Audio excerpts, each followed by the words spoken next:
Father's Day is super fun. How many hours? There's only 2. That's bad. We're good, Martha? All right. All right, moving on to the last agenda item. Some board policies have come before the board. So we'll start with 904 if Amy or Charles want to just come at the head.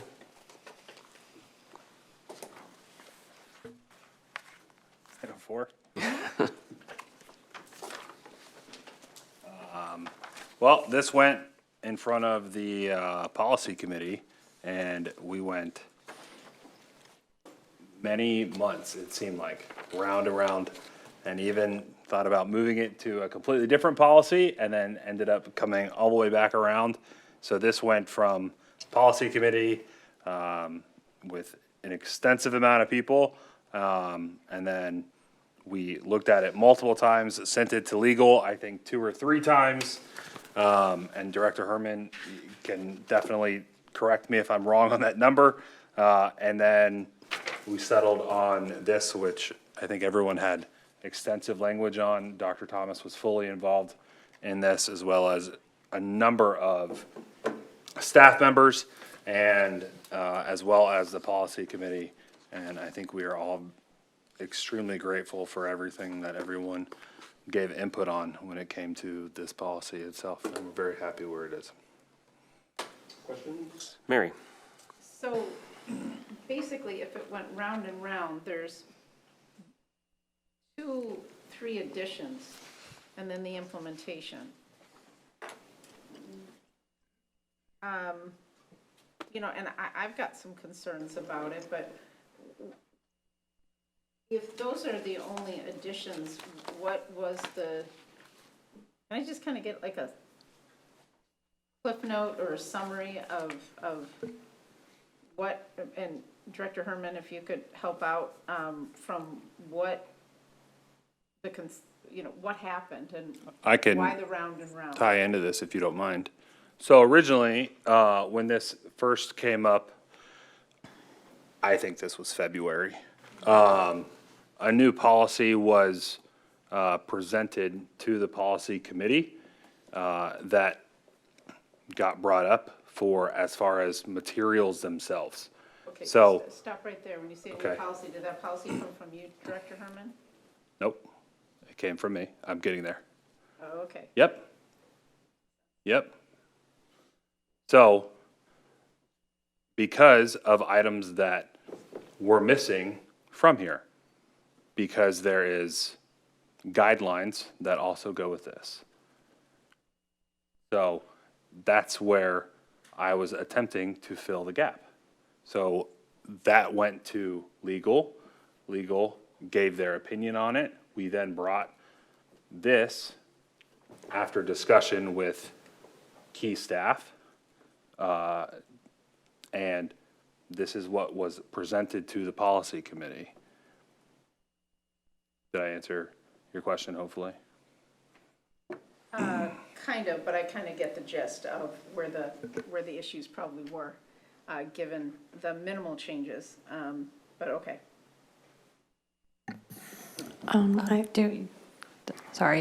Members of the board, do you mind if I just add something to that a little bit, maybe?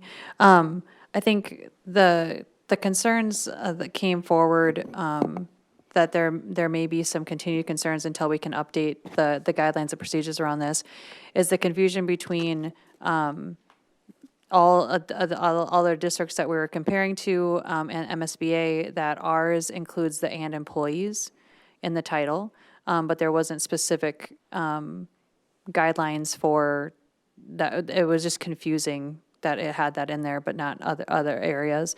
And then there was a common agreement from the Policy Advisory Committee and the individuals that were working on this policy that there is a process to present a concern about a material that's out there, but it wasn't documented in a procedure of how to bring forward that concern. So in terms of looking at that original proposal or the policy, dividing it out maybe is a good way of saying it, Director Johnson, between what do we need to put in policy versus what could we take and build some guidelines or procedures around, so that we weren't being too restrictive in policy and we were able to still expand upon in a procedure. So I think those are the main discussions that we had at the Policy Advisory Committee, if I recall accurately. And that's also where legal guidance came into play, to separate out some of the original proposal, but keep in the other additions that you see here.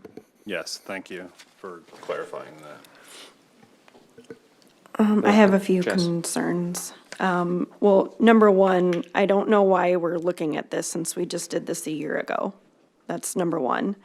Number two, I wasn't there at the Policy Advisory Committee meeting because I don't do that usually. That's why we have committees and we trust what happens in those committees.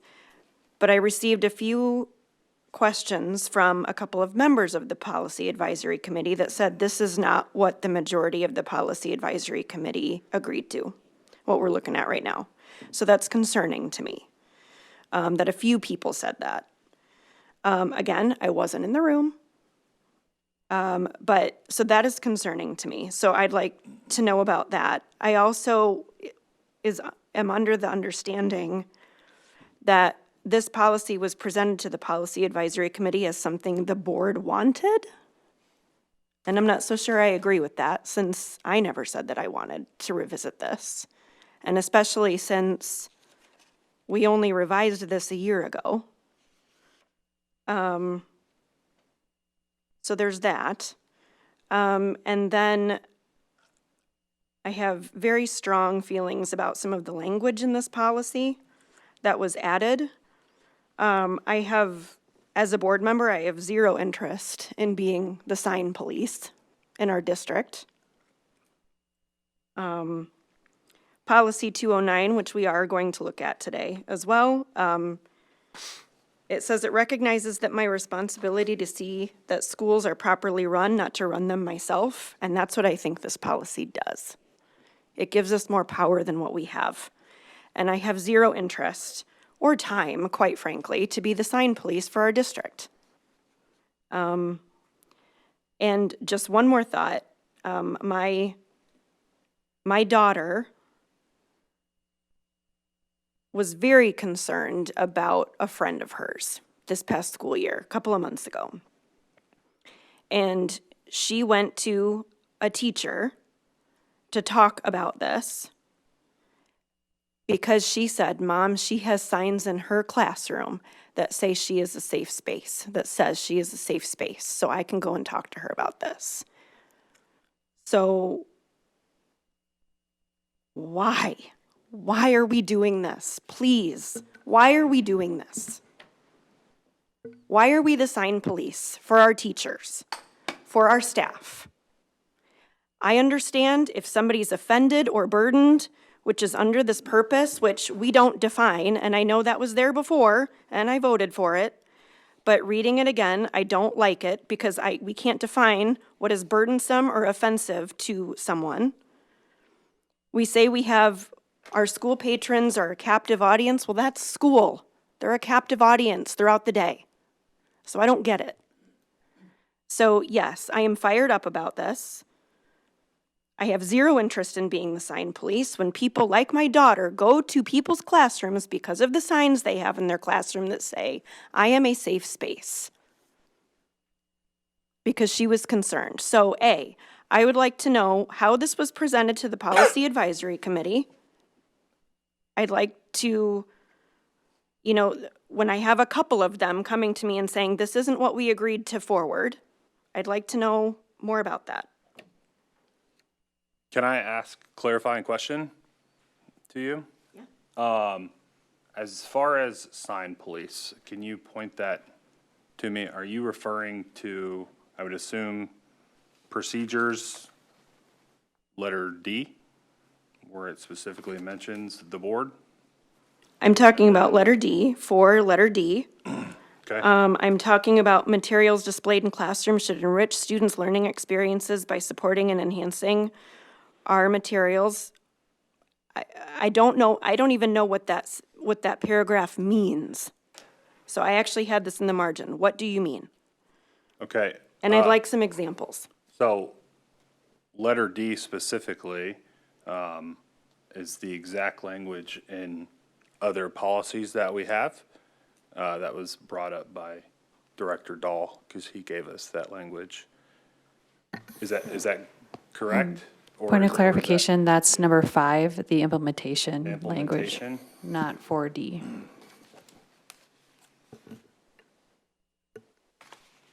Okay, so the implementation part was directly from there. This was exactly how everything we talk about should be done. If there's, somebody has a complaint for any reason, they should bring it up to their teacher. If not, it's just writing out the process. And I don't have a problem with that. I think Right. that should happen. But that's So- already I don't think that mentioned. is So- happening, It's to already be quite mentioned in frank. multiple other places, then- the hierarchy. As far as how it got there, that I'm unaware of. You might be able to talk to that, How 904? or made it. How did 904 come back? Board of Directors, it's my recollection that there was a request to review policies that all had to do with posters. That was then brought forward to the Policy Advisory Committee to review. I believe it was a future agenda topic item that got brought up. I do not recall the date of it. 2023. Yeah, and that's why we removed, that's why we reviewed 903 and approved it. So that issue was done. That was not something that the board brought back up again. But wasn't there something, I remember, I was in those, some of the policy meetings. I actually enjoy going to them so I can better understand all the things that we're talking about. And wasn't there something that you brought up part of the policy and it never got reviewed? And it was kind of pending for a while? I thought that's what maybe you said. I'm not trying to put you on the spot, but I was also trying to wonder how this got back up. But, yeah, I have some comments, but. In May of 2023, I asked for a future agenda item. Right. Regarding signs in the schools.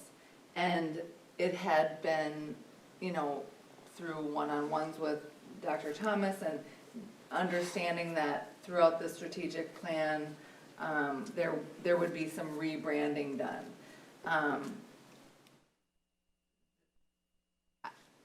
How 904 came up right now, I think I don't even have a specific answer to it.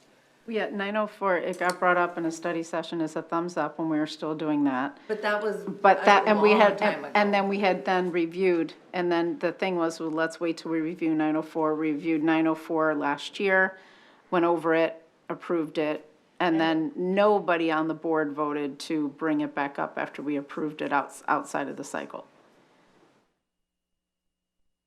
And I would also say that I think we have a policy that says anyone can bring up a policy. So, I mean, I think regardless of how it got brought up, I would say I had nothing to do in bringing it back up, but I have, Director Olsted, in all fairness, you've seen the emails. You've seen there's different viewpoints in our community regarding posters that create division within our district. We have a new strategic plan. And I think the goal is to try to find as much unity around these controversial topics as we can.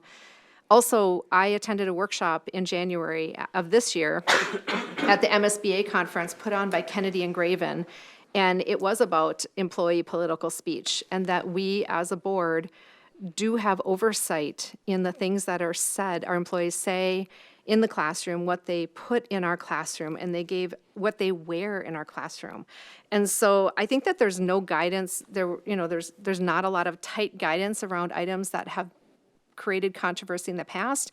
We've seen lawsuits at neighboring districts around these topics. I actually appreciate us working on this and enhancing it. The only feedback I had is under general statement of policy. I was talking to a teacher actually who lives in our district, does not teach in our district, was just kind of asking her what are her thoughts on this policy.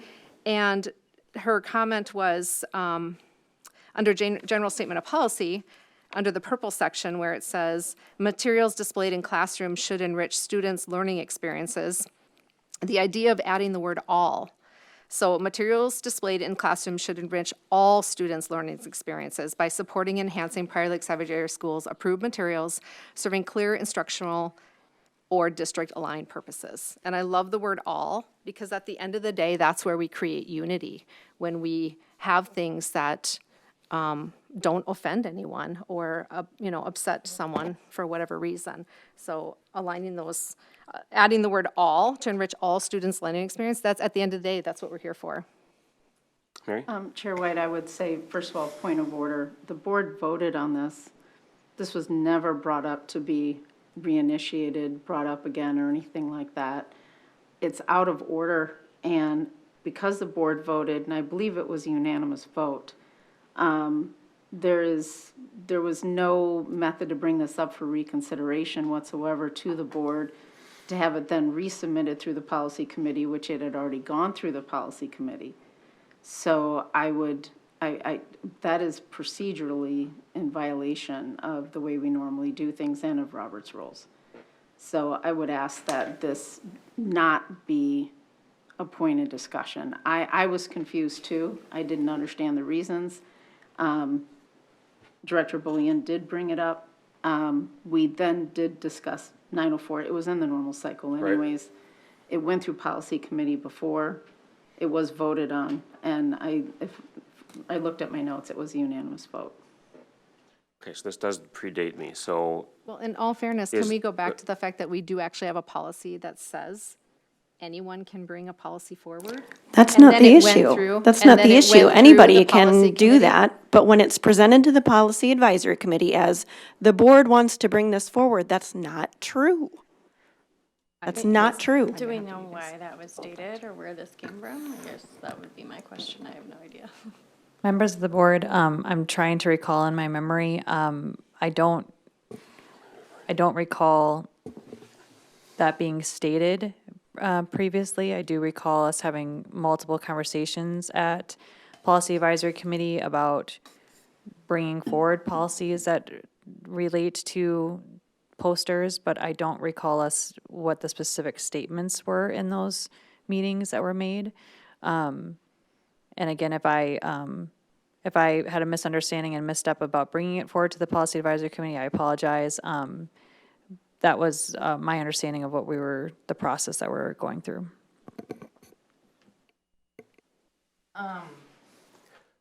One of the questions, Director Olstad,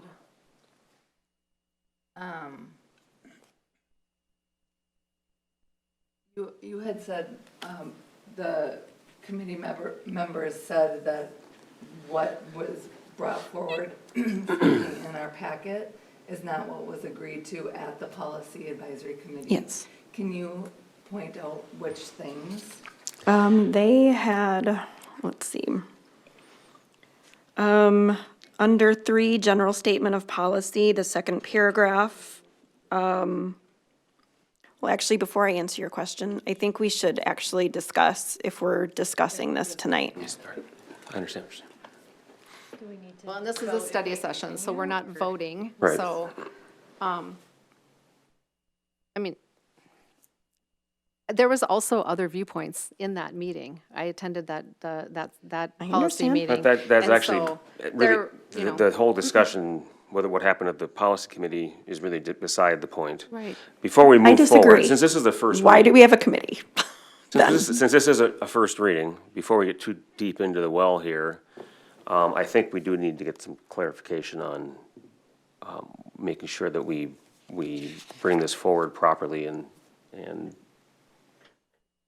if this is a policy that the board is interested in revisiting, that, again, predates me a little, but I'm hearing is it was voted on at some point last year? Just last June, yeah, a year ago, and they're 3-year cycles, so. So this that was means not- that, It was never brought up to the board that it needed to be reconsidered. So how it even started on the process in the policy committee,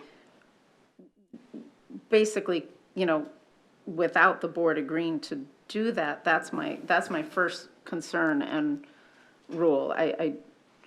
it shouldn't have happened from any one board member at a committee without going through the proper procedure. I mean, if somebody said, hey, we need to discuss this again as a future topic, and the board agreed and you put it on agenda, then that's fine. Or if the board said, okay, fine, there's some concern over this, let's send it back through. But we're on a 3-year cycle for these policies. And we voted just last year, and again, it was a unanimous vote. And I guess I'm a little less concerned with it being just the next year as whether or not the board agreed to even bring this forward. And if we didn't, then from where I'm sitting, the discussion over 904 for tonight should probably cease, and we should move on to the 200s. And I would think someone would have to bring this forward as a future agenda topic for a study session, and or a future agenda topic. Just, is the way that I think we should probably proceed. I want to make sure we do this the way we're supposed to do it. I have no idea how it ended up personally. On It the was just agenda there and on the the, policy. on the first one, and I'm not blaming you, so please don't take that, or you. It was my first one, and there it is. So, but I know the amount of man hours that it went to go in there, and I think would be completely disrespectful to every individual staff member that put the amount of work into it, not to mention the amount of legal funds that we put into this. That's a good point. I appreciate that, So, but that does get back to the point, let's make sure that the board wants to so bring this I'm forward. fully on board in bringing it forward. Okay, so can I just make a comment? Sure. One of the reasons why you go through the process to begin with is to avoid the unnecessary expense and time, to make sure that this is something the board wanted to bring through. So I don't think it's a valid excuse to say, well, we've already spent time and money on it if the procedure was not followed appropriately. I mean, that's, it's something that if should have, before this whole thing started, and Director Herman, this is not on you at all, it should have actually been brought back to say, does the board want to bring this back through again, through the committee before the work was done? So I don't want to be held hostage to the fact that work was done. Obviously, and I have not talked to anybody on the policy committee, but if the policy committee had all these concern about it and it was already done, then it's maybe a relief to them that they don't have to go through this again, because and again, that's all hearsay. I don't know. I'm just trying to recall from when this came back months ago. Director Johnson, you had brought forth a policy, a 904.1. The Policy Advisory Committee did not have a chance to see it. Correct. And That was our very first one. yes, in February. So, what I'm trying to recall is if 904 was on the Policy Advisory Committee for that on the agenda for that first meeting. It wasn't in February. What I'm able to find, I see 904, I'm sorry, I don't have it. I see 904 showing up on April 18th is when it first surfaces. Okay, so did this happen because Director Johnson's proposed, and then the Policy Advisory Committee did not see that proposed? Point of clarification, on February 13th agenda, we did have a signage update 904 policy on there, and then it's my understanding that newly appointed to the committee, then Director Johnson brought forward to that meeting 904.1 because we were talking about 904 on February 13th. And So I do because- believe that 904 was on the February 13th agenda. Okay, I see that. and because the newly proposed policy was given the night before, and the policy advisory committee, we did not see it. We did not see it. So then it got carried forward. And then it's my understanding that that's when legal was, and then we had met after legal had been, had weighed in. There was a group of us that met, myself included, and that's when I asked if Director Johnson was okay, or, you know, like if, how committed he was to the proposed policy, if we could just look at, you know, keeping hours. And then that's when you and I had conversations about, were you aware of legal being contacted? Because there was things that were out of step. Okay, so But I'm still trying to figure out, and I don't have my notes, I'm a paper person. I don't have my notes, I have the agenda for the February meeting, but I don't know how or why 904 came up on that agenda. Could it be that there was anything in statute that changed, that it just came up again? No? Vice Chair Bullion, again, I don't recall off the top of my head either how it got onto the agenda. I just recall it being a conversation that we wanted to have with Policy Advisory Committee, and that's where it landed in our cycle of review for this year. How it got on the checklist, that is something that I don't recall off the top of my head. And again, I think if it does want to be brought up for a vote with the board, to bring it forward to another future session or not, I think we can maybe start there. And then if it's a yes to move it forward with the board, then we can bring forward more of the information that we've gone through in the process. Okay, so let me understand this. A policy got put on the policy committee that's out of sync, that we had already approved the year before, and it was on a 3-year cycle. It was not put on there because of any statutory required change. It was done so outside of the purview of the entire board.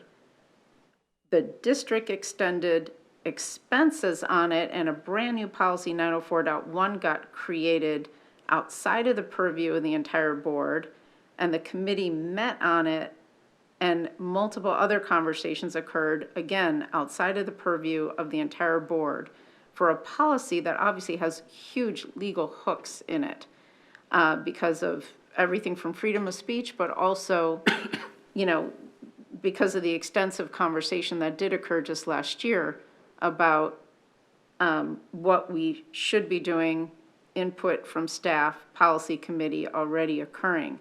So you understand where my concern is about how this happened, and the board never approved the work, never directed anyone to do this, and money was spent and time on this policy versus other policies in the normal cadence that have to be reviewed and on a certain cycle. And we already know the policy committee can be somewhat overwhelmed, even though this year is much lighter than it was last year.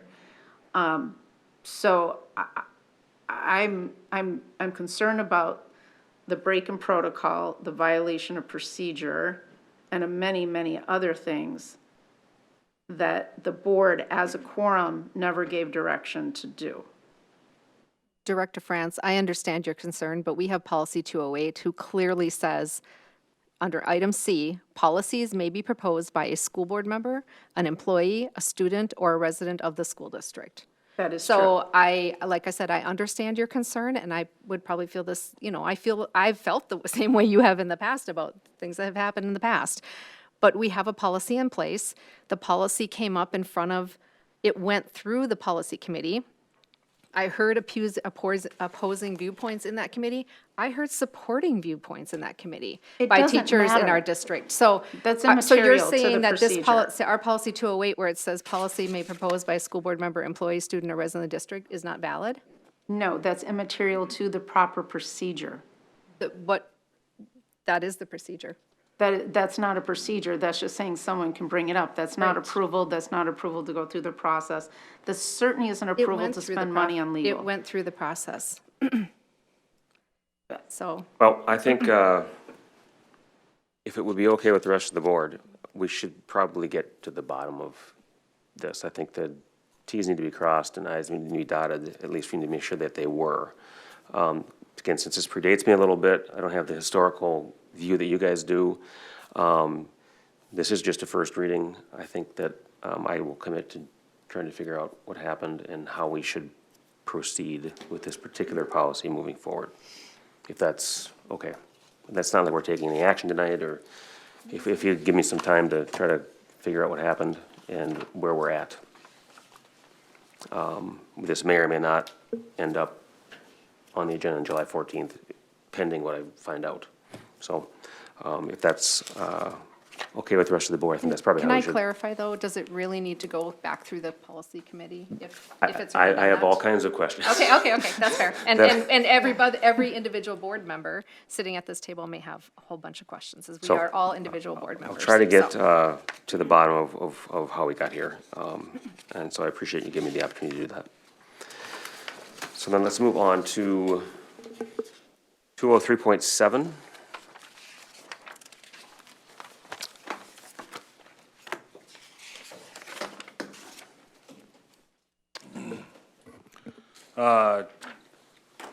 Board, so with 203.7,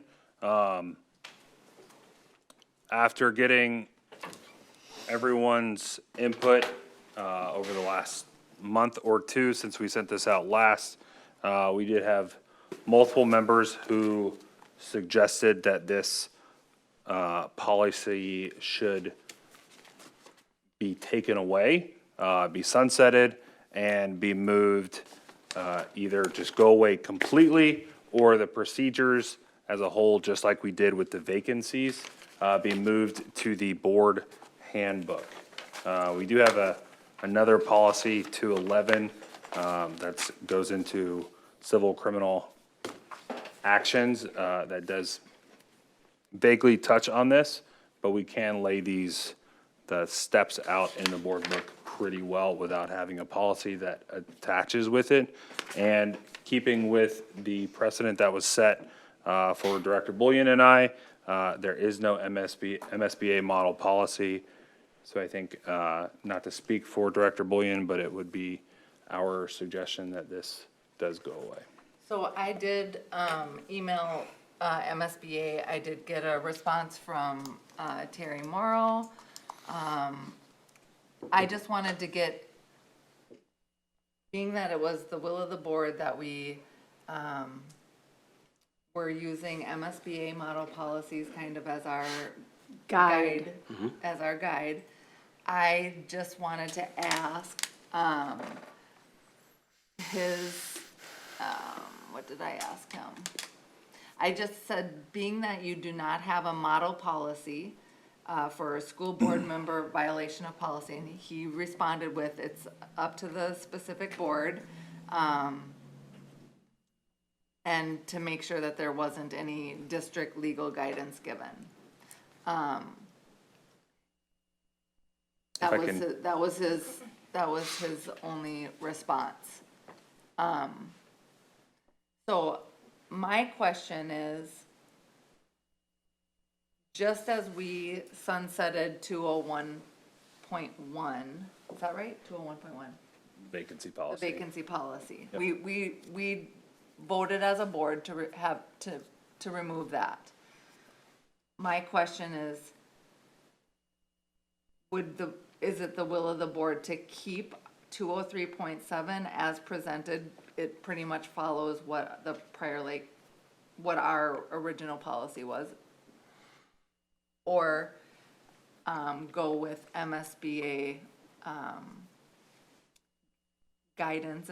It's just, I wouldn't say it's guidance because it's up to each individual district, but my question is, does the policy support the board governing itself? That was my original question, just to clarify. 203.7, it does not appear in MSBA, so they don't have a They do motto. not have it. And I didn't know That's correct. why it was there. Got it. And so I reached out to MSBA just to just say, we are in the process of updating our 200s, and it was the will of the board early this year to use MSBA as a model or a guide for redoing our 200s. And I just asked if he had any direction that he would, or advice to give regarding, because I said that I would consider asking the board if they want to keep this policy or sunset it as we did the board vacancy one, because MSBA doesn't have a model policy for that either. Here's the thing, so when you do have an issue, the first thing the MSBA is gonna ask you, been have doing a this for 9 years. You don't have a policy or procedure, you're on your own, I can't help you, and you don't have a precedence, and you will run into potential legal issues. Particularly for consistency, for, you know, your cadence of acting consistently that can be brought into question. We have had issues where we've had board member 3 in my time, I believe 1 in yours, if I'm not mistaken, Dan, before. That went down the violation road, or we? Yes, Yes, yes. there was one.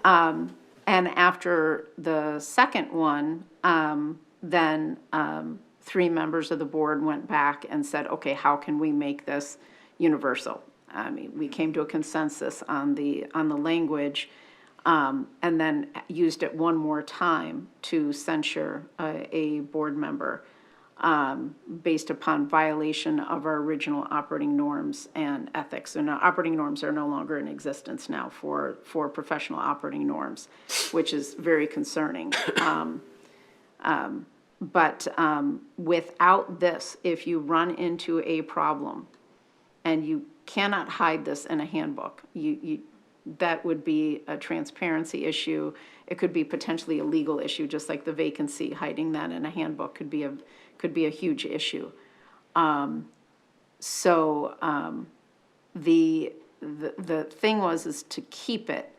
And then, again, I don't believe anyone voted on gutting our current policies.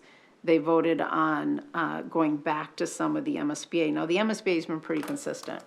They won't tell you how to govern your own board. The statute is vacuous at best. It's up to individual boards, and boards do it all different ways. And some boards are very highly functioning boards and have never touched their 200s, and some of them have had ups and down years where they've had to. Given that, I can tell you from history, if you don't have something, we're going to regret it. And we're not writing this for today, we're writing this for the future. So we lay something down, and the goal is that it's fair. It allows for, let's say, new board members not, to make a mistake and just get spoken to by the chair, that sort of thing. And it's very generous that way. I think we've only ended up with this, in my experience, we've only ended up with a censure once. The other ones we're just speaking to. That's what needs to happen. But without that, you can end up, and again, we're supposed to lead by example here. So we have to do something to enforce rules, policies, and procedures of conduct on ourselves. And again, the statute is vacuous. So I would suggest keeping it. And I would also suggest, before policies that predate me, most of them that we're dealing with in the 200s were created during your time and various fluctuations of your time. Yeah, they come with history. Out of my memory. I think this one was put in, But, Director yeah. France, this one was adopted in December of 2024. The last one, It was.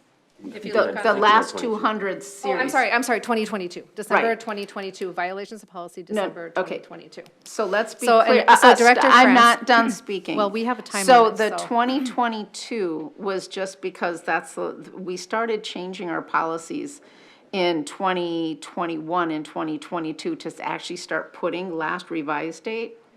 But if you go back all the way to, so this one has been around for a long time. It's, you know that, Dan, it's been in here for a It's long actually time. after me, so. Oh, no, it couldn't have been, because we had this when I started, guaranteed. Well, Yeah, I mean, guaranteed. It was we had developed after I was gone. no. It's an original, in 2006.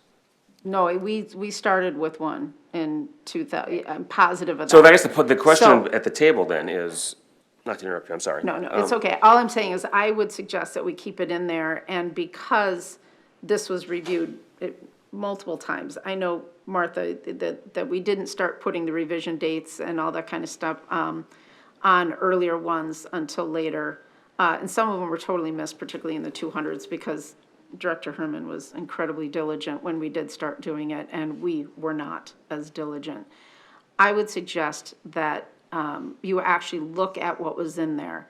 I didn't agree with everything that was in the original one and the way it was written, but I do respect the fact that Stacy Rurell wrote most of this when I was there with the adjustments. I did not do it. And she was a former board chair and a 12-year member of the board. So I would suggest that people, if you're going to take something out, that you actually consider, or maybe even ask the former board member why it was put in there to begin with, which I did not do per se, but I know that we talked about this extensively before COVID, during COVID, and then again, the board voted on it in 2022 as if that's the last date. Can I say that this policy says that it is to provide a process, which is for the board book, and the board book already does mention that right here, addressing team dysfunction. So it's already got a section in there, super easy to take the items from here and put it right there. So That's all. team dysfunction, I think, first of all, is a horrible term, by the way, Oop. just so you know.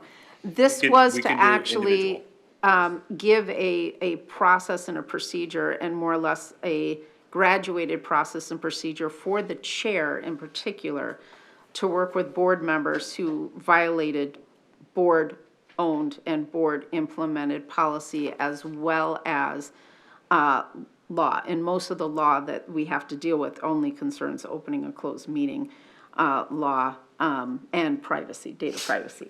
So the chair actually would be the one following this with the individual board member alone.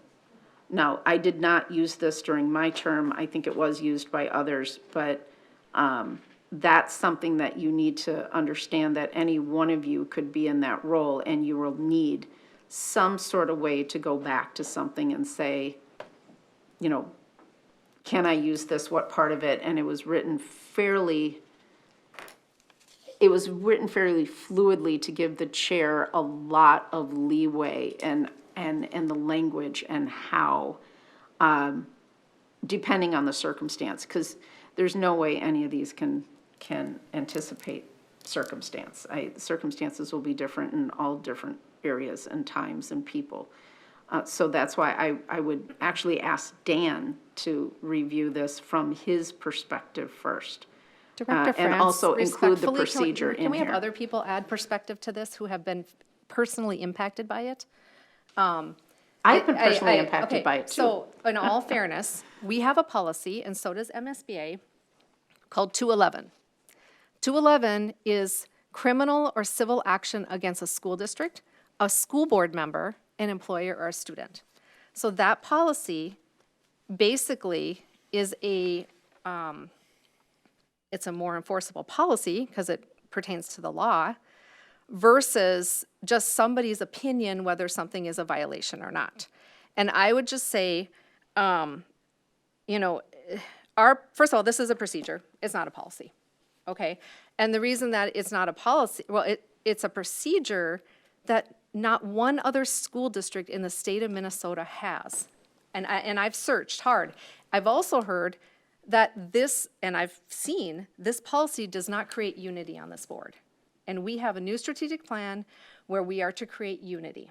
I think all it right? creates unity. And I don't so- agree with that. Well, and I also say it's illegal because step number 4 says censuring a board member. Guess what? It's illegal. If you want to go back and look at case Ridge Rock School District just got sued because they tried to censor a board member. So there's a lot of things within this procedure that are not unifying. They go against the law and not necessary because we have a policy that is 211, which is an MSBA model policy. So in my opinion, I don't see how this helps to unify our board, because the issue with this is truly the fact that it's totally subjectional to somebody's opinion of whether something was a violation. And in all honestly, we are adults, and if something were so serious that it needs to come to the board for full board discussion, which is where it should, if there is an issue, it should come in front of the whole board, then we follow 211. Because that's where 211 comes in. So I've talked to many other districts, and they are shocked that we have this in our policies. And they, and so again, we have a new strategic plan. We've been tasked with re-looking at these policies. If we want to write something in our handbook, but again, if somebody has an issue with somebody, go have a private adult conversation with someone. And other than that, it should become before the board for a full conversation.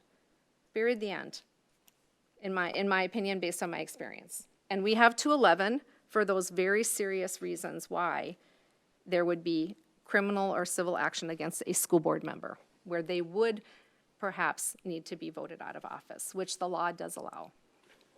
Which, by the way, the state of Minnesota is the only state that allows a school board member to be potentially voted out of their elected official responsibilities. So, and that's stated in our state statute 123B.09.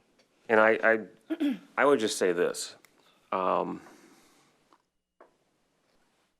mean, I think it's maybe a little bit naive to think that there aren't issues that may not be illegal that boards are going to have to deal with from time to time. More often than not, probably around personality or perceived behaviors, whatever the case may be. So I think I'd have a hard time with having nothing. But to your point, if we're going to be a self-governing board, let's govern. I scratch letter B on addressing violations. And if I could come to you, Lisa, and say, why did you do that? And you say, because I felt like it, and it keeps happening, let's talk about it. Let's govern. Let's not put the onus on another single person who may have some kind of a, issue with somebody. Let's let the board hash it out. 100% agree. And in my mind, I'm thinking, does that do anything to make letter A a lot more effective? I don't think we need that second step. Personally, that's just me. I do think we need something, because again, it doesn't have to be against the law to become an issue among the seven of us. I mean, I think that's just, again, I think that's being a little bit naive. And I think we need something, but I want to move toward the board handling the board business. Maybe not always just the chair trying to be the babysitter. Can I ask something? Well, not that that's how I feel, I'm just No, saying. we have that authority, And to be unfortunately, honest the with you. chair does facilitate. The question that I have, and when you said hash it out, I know. okay, so the public hashing it out, I mean, the whole purpose is to handle things behind the scenes and focus on board business at the board table. We've not always been successful, but we do try. And Director Bullion, I think we've had a couple of retreats and a few other things where we've tried to do that. And I think it's gone fairly well, although not everyone walked away satisfied. The point is that we are leading by example.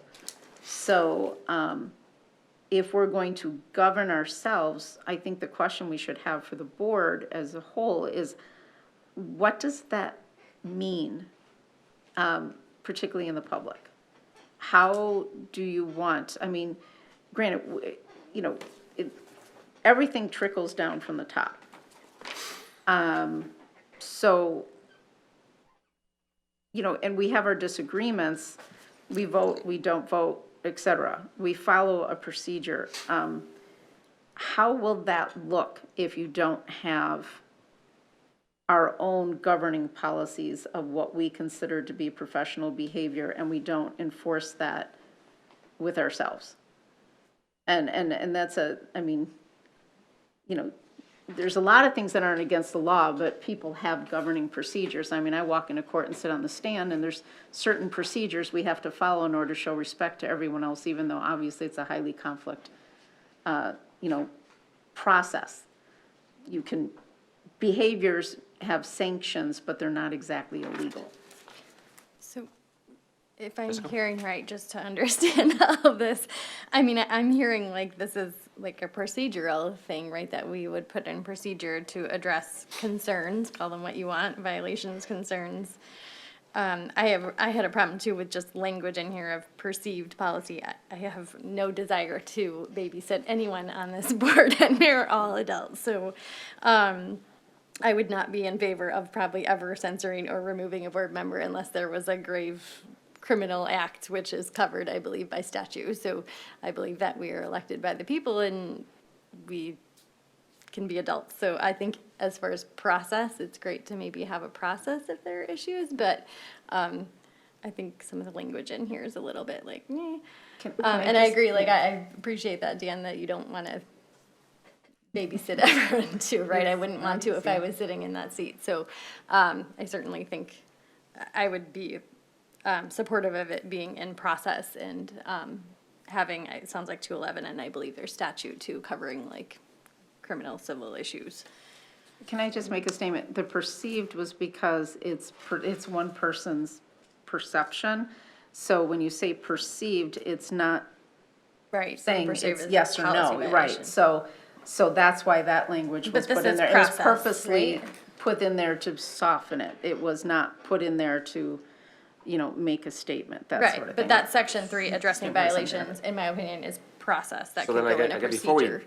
go too much further, I guess the overarching question is, do we want this policy? What it's gonna say is down the road, only if you want it. Yeah, I would definitely agree that that would be a pressing question. And yes, we have, this is a study session, everyone should give their thoughts, and that's what this space is for. I posed the question to MSBA. Director Johnson and I have been doing our best to do some pre-work.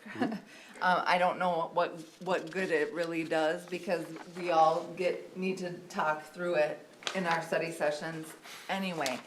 But what I would say is that I would agree that the question for the board to consider, and this is not to decide today, maybe, we don't make decisions at the study session, but is it the will of the board to sunset this? It had been asked prior, I don't remember in which sequence of what we have passed, but our ethics policy, which is also gonna be discussed tonight, if we get there before midnight, our ethics policy, the things stated in our policy, they transcend. That's why we reference policies, we reference policies so that it's supporting, I think that it becomes confusing when we have multiple policies trying to we have a code of ethics, we have, Actually, help me don't with what I'm anymore. trying to say, but we have all these policies establishing the board. This one is not, this one is procedural, this is one that MSBA does not have as a model, and I understand every district has it is the will, that has the ability to create policy and implement it. My question is I wanted to ask MSBA, any direction. I just wanted to do that step before coming tonight. And I think that it, just as with 201.1, the vacancies, we ask the will of the board, do we want this policy or do we not? We have other policies that say what board members are agreeing to do, how they're agreeing to show up. So do we need a policy And my personal opinion would be no. Again, that's not disrespecting the work of previous boards and previous people who wrote this. It's just, when I think about, I'm a less is more individual, and I'm one of 7. So that's all that I have to say. I will go with whatever the will of the board is on, do we move forward with having this policy in place or not? And I'm fine either way. I just gave my opinion, and then I'll stop. Chair White. Director Mason, I do agree that we are elected to put our butts in these seats and make some decisions, and for that, I am very grateful. I do think we have spent 6 months on board policies. And now we are looking to potentially sunset a policy that is keeping us accountable. It keeps us accountable. I don't know what anybody's afraid of, but it keeps us accountable. I think it's actually disrespectful to the people who voted us in these chairs to not hold ourselves accountable. I think we've done enough sunsetting for 1 month, so I would like to keep it in.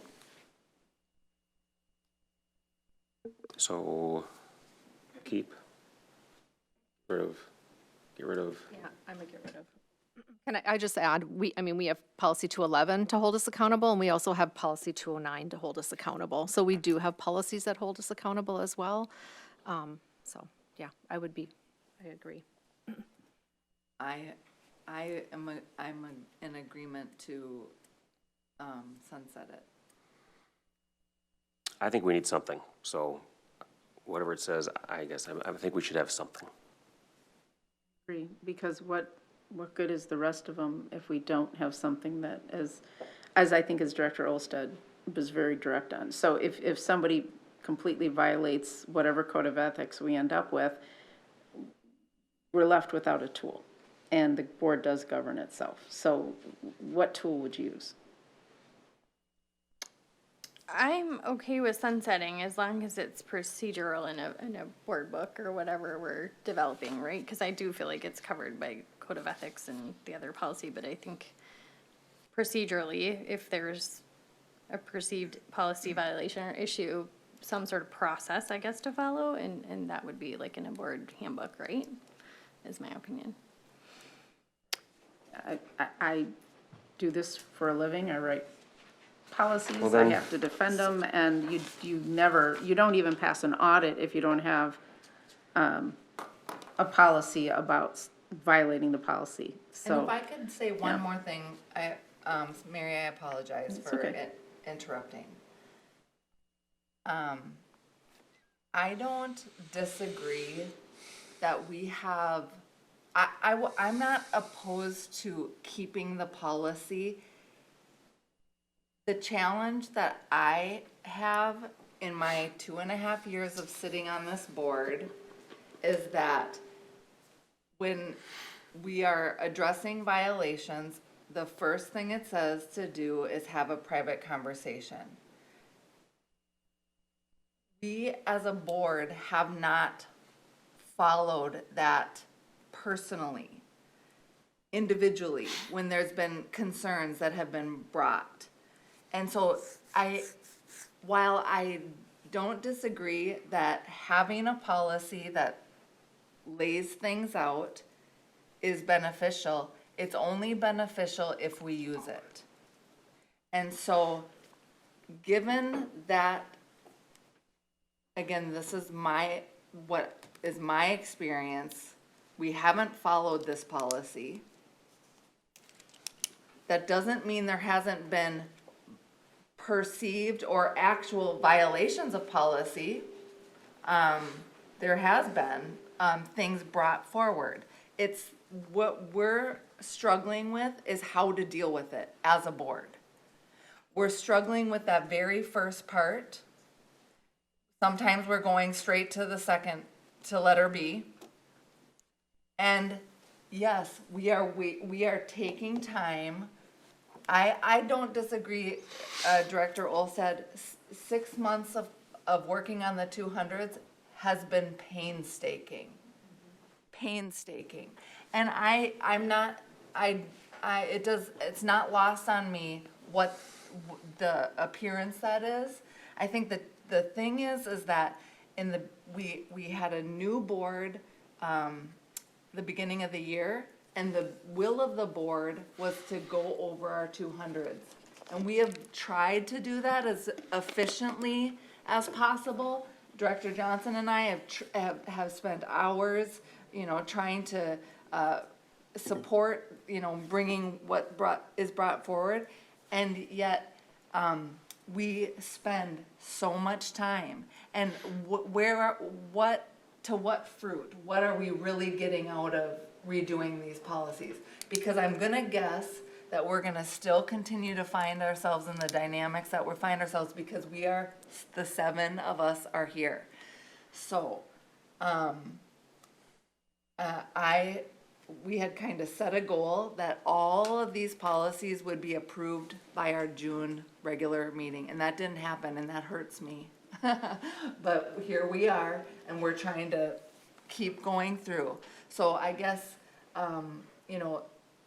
we either keep pushing through and take as long as it takes to get through them, or we surrender this mission. I don't know. Again, I don't know. This is the issue. We can go over every single policy, we can go down every single rabbit hole, but if we are not following them.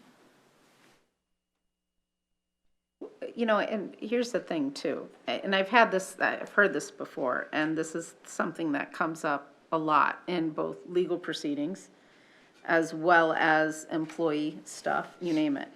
And let me just quote Judge Alsip in San Francisco. Hopefully he's okay with me doing that. I have a speed limit sign. People speed all the time, but they know it's there.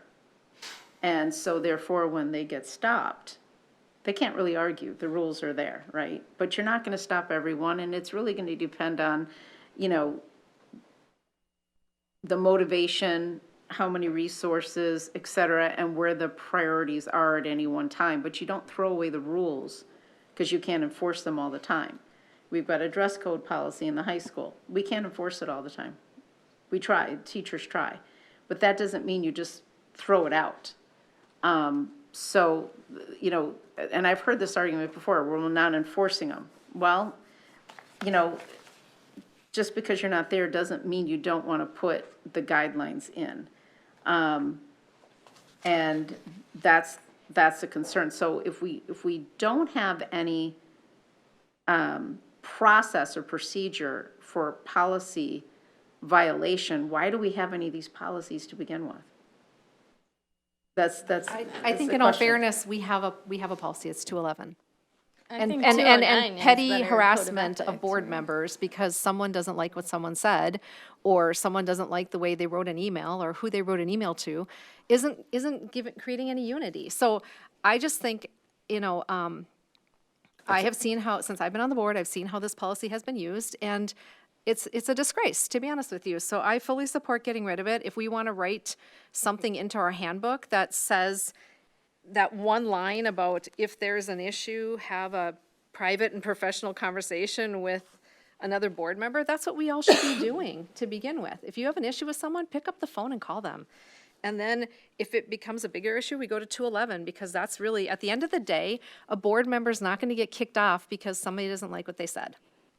But that's It's never just- happened, and it won't Well, happen, and we don't allow it to happen, We so have, that's not there are even an laws. issue. So anyway, Well, I think we need to move forward. The We've been talking, consensus, we've been talking about this for half an hour. the consensus I've heard is to get rid of it. I'd like to keep it, Mary wants to keep it, Jessica wants to keep it, So unless you're, Here's the thing.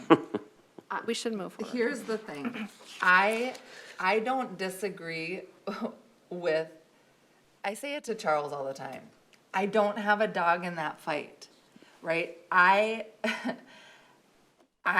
would go with the will of the board on whether to keep it or remove it. And because I don't have I say I don't have a dog in the fight because I don't mind the policy being here. What I am challenged by is when we, as board members, individually, aren't following our policy. And that's probably why you have to, as you're reading this, it has to be faceless. You can't be thinking of somebody while you're reading the policy.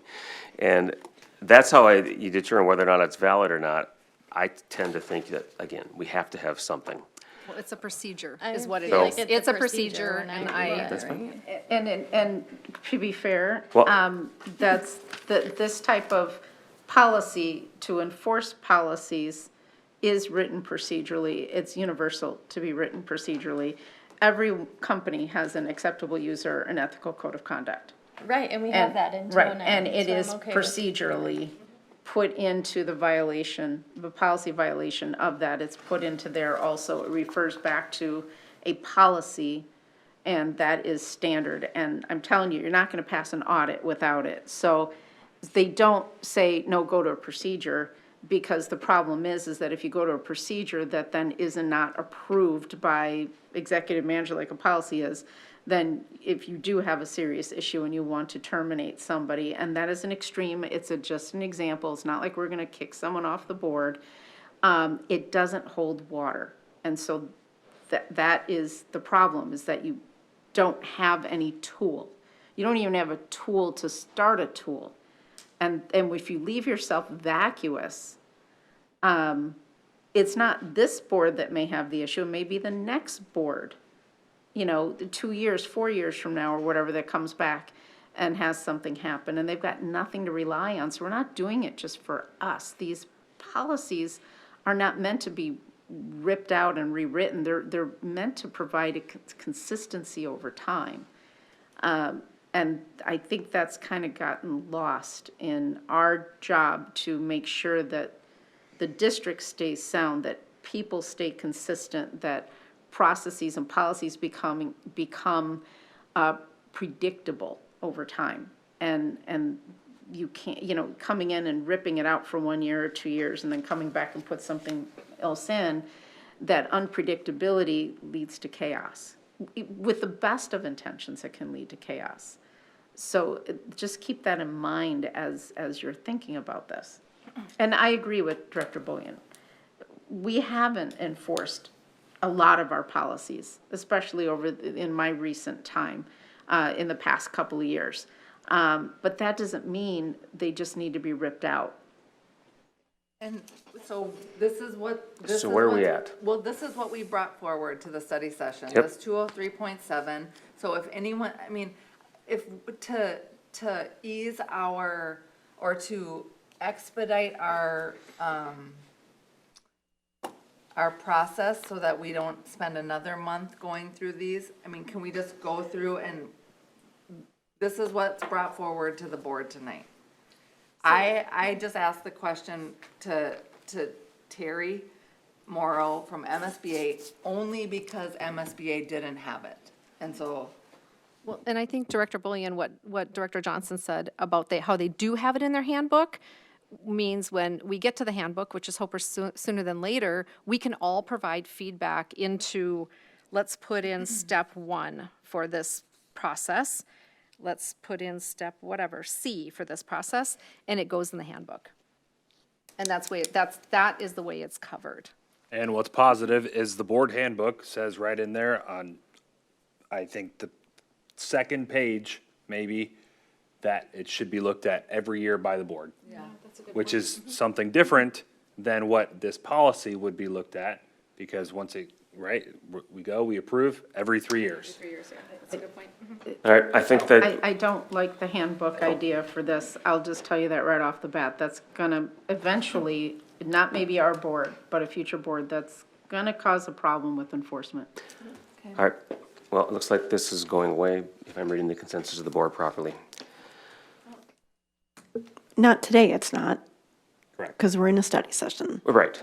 So Right. it It looks- gets sounds brought good. forward to a school board meeting and voted on, correct? Correct. Hopefully with a roll call. All All right, let's move on to 204. With 204, this is school board meeting minutes, so just so everyone is aware, I spoke to Martha about this. She gave a thumbs up, and I will just read off the MSBA note here. The provisions of this policy are required by statute. I'm not gonna Okay. go into anything else unless somebody else has something they would like to add in here. We do all of these things. Yep. Everything is covered. We're just ironing it out. Okay, so here's the thing. In here, it addresses school newspaper, it addresses newspapers located within district boundaries, all that kind of stuff. The That only is thing, us. yeah, the only thing, and, because that also has an issue with other stuff that's going on and other policies that we have that are not in the 200s. They have to do with notice and stuff like that that are in other numbers. The only thing I think we've ever had before is the school board meeting minutes and the statute that we have to follow. So I would prefer that we not try to repeat everything in the template, because the template actually has embedded contradictions, and overlaying, and just say, meeting minutes follow Robert's rules and statute, period. And none of this other stuff in here, because again, there's language in here, that, not the closed meeting, but the other stuff about publications, and if before August 1st and notwithstanding any law, we already covered that in non-200, because the district is responsible for publications, and we have another policy that covers that. The other thing is that the policy that covers that also includes all these other notices. So I would prefer to get rid of all of that, so we don't have conflicts with other notifications, notices, et cetera. Robert's Rules has the procedure for how many minutes are recorded based upon major motions, who voted, et cetera. That's it. Anything that the board took as an action or was on the agenda. And then the notifications and where we put it, et cetera, is already covered in another procedure. And I don't want to have to go back and visit this one and 3 other ones that are in non-200 policies if we all of a sudden do get some sort of online or other newspaper and publication rules and statutes with regards to that change. So that would be my goal, to keep this simple. I understand. I just become wary when it says the provisions of this policy are required by statute. That's Right. where it gets real hesitant to me. And as you know, if it is a statute change, it just comes out automatically from MSBA, and it's one read and one read only, and that's the only thing that changes. No, and I'm fine with So, that so statute. that's why I wouldn't want to change anything, because if we're just going with the model on this and we're not changing anything else, we don't have to touch anything else. We don't have to worry about it. We don't have to do anything else, and we already know we're good. That Director would be Franz, Statute, my yeah, my statute thing. and Robert's Rules. The other stuff in here that tries to describe the statute and the conflation with other notification statutes, we've already have covered in non-200 policies. And so that's my concern. Is your concern to take out the notes of where it says note, the provisions of this policy are required by statute, note in 2024, the Minnesota legislature enacted? Because I don't think we. You're with 4, right? Number 4? and It's then mostly through? 4, 4 but, all the way through? yeah, 4, but the recording of closed meeting is also statutory, by the way. Yeah. So, and so my experience has been, when you start to get very verbose in here, and you conflate different things, and we all know we go back to statute regardless. And we also know that Robert's Rules also designates a lot of the stuff about how the meetings are noted. Between that and Robert's Rules, and the fact that we have Martha and whoever her doppelganger may be at any one time to help us with this, we cover it. The more verbose you get in here, the more we risk that overlap and contradiction. And we don't do the minutes anyways. That would be our parliamentarian. So what are you, so just so I'm clear, Can I Just Yep. clarify something. I'm looking at the open and closed meeting policy, and this policy actually takes a little bit of a deeper dive into what the law is regarding some of this. So I actually appreciate having this because people will, I've even looked at policy where you don't have to go into deep statute and find out what is the law pertaining to a closed meeting. If you look at our policy regarding open and closed meetings, it's really only just a couple bullet points about closed meetings. So this seems to take a deeper dive, which is why, more than likely, it's recommended by MSBA and it's statutorily driven. So I support it. I mean, anytime that something's written by statute, I 100% support it. Well, you don't have to repeat certain parts of the statute and not the whole statute, and we'd be better off just naming the statute. So when the statute changes, we don't have to go back and Can repeat you clarify which all of parts this. are repeated? I'm having a hard time understanding that. Closed meeting notes is closed meeting law, open meeting law, and closed law. And it's not the full statute. It's just parts of it. That's the thing that worries me. And if we're gonna have this be maintainable, but I'm mostly concerned about 4. Recordings of closed meetings shall be maintained. Is that one? Publication of official proceedings. Yeah, we have Recordings of that, closed and then we meetings? have the process and the procedure for the regular meeting Phone notes number being, four yeah, under governed by Robert's rules. I just want to make this simple, because I don't want to have to go back and revisit this every single time we have Are a you at this number 4 or this? Roman numeral. Roman numeral, the Yeah. publication of official proceedings? So I'm all for, making it as, We don't making it as, Robert's rules, statute. But I think the argument is, to keep it simple. I'm always for keeping it simple. Less words, the better. And I feel like it's the opposite coin of the argument for, other things. So, I don't know. I think for me, I get, confused in the direction, because I do appreciate your policy experience. I appreciate it on this board and other boards. And, when this is the MSBA model and it's all statute driven, it's hard for me to know.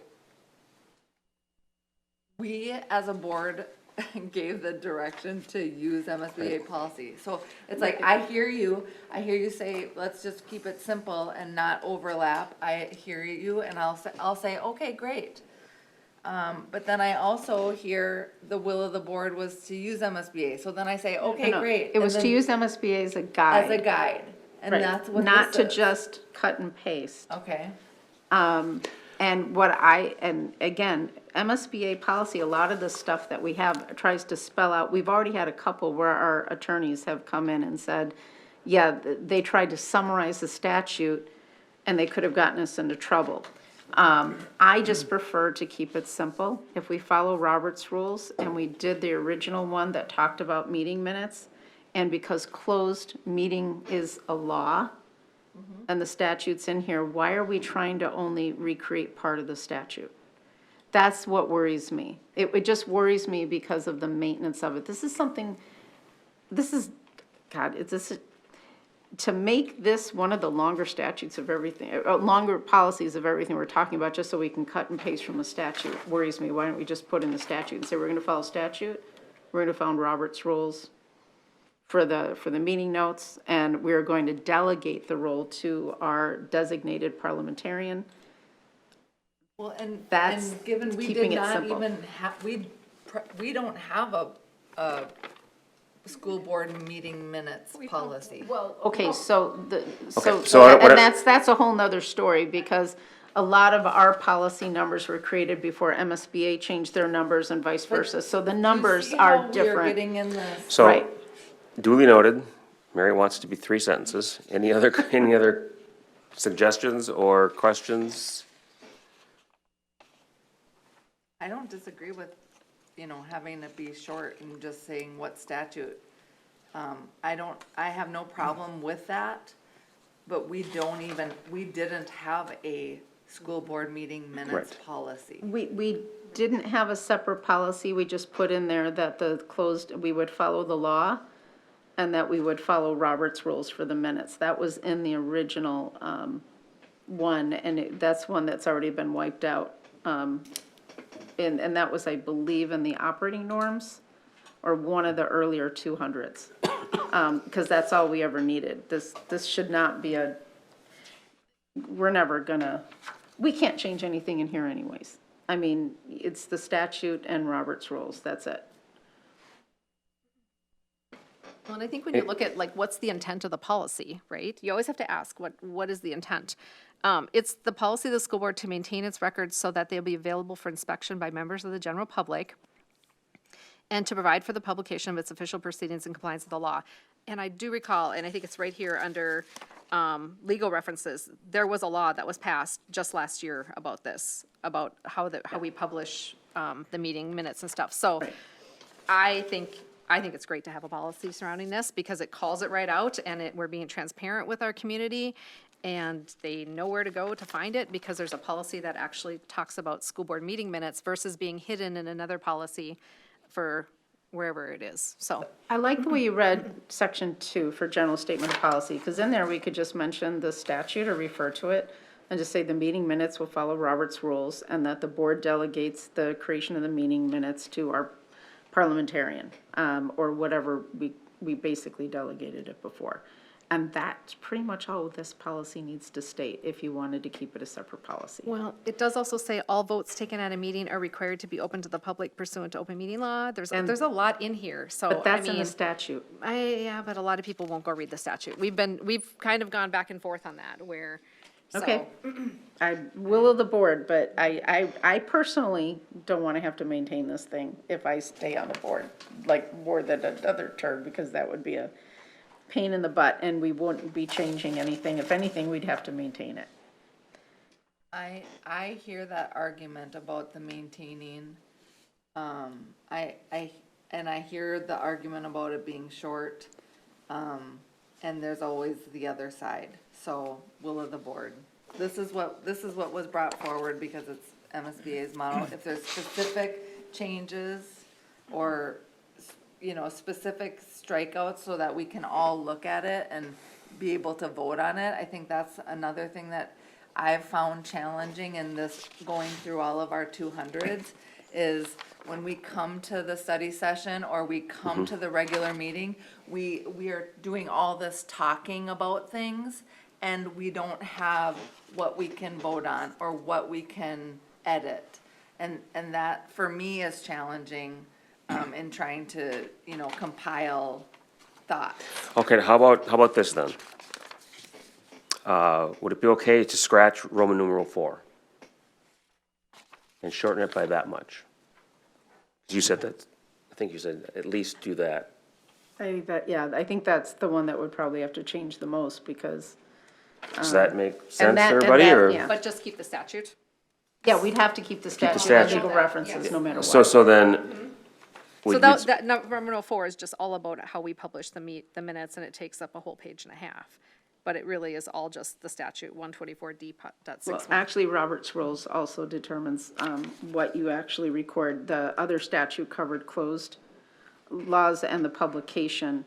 Robert's rules actually says you only, in your meeting notes, you only do the motions and all that kind of stuff. So statute doesn't go into Robert's rule. Statutes just go into what has to be legally available to the public. The statute that's added specifically references publication of official meetings.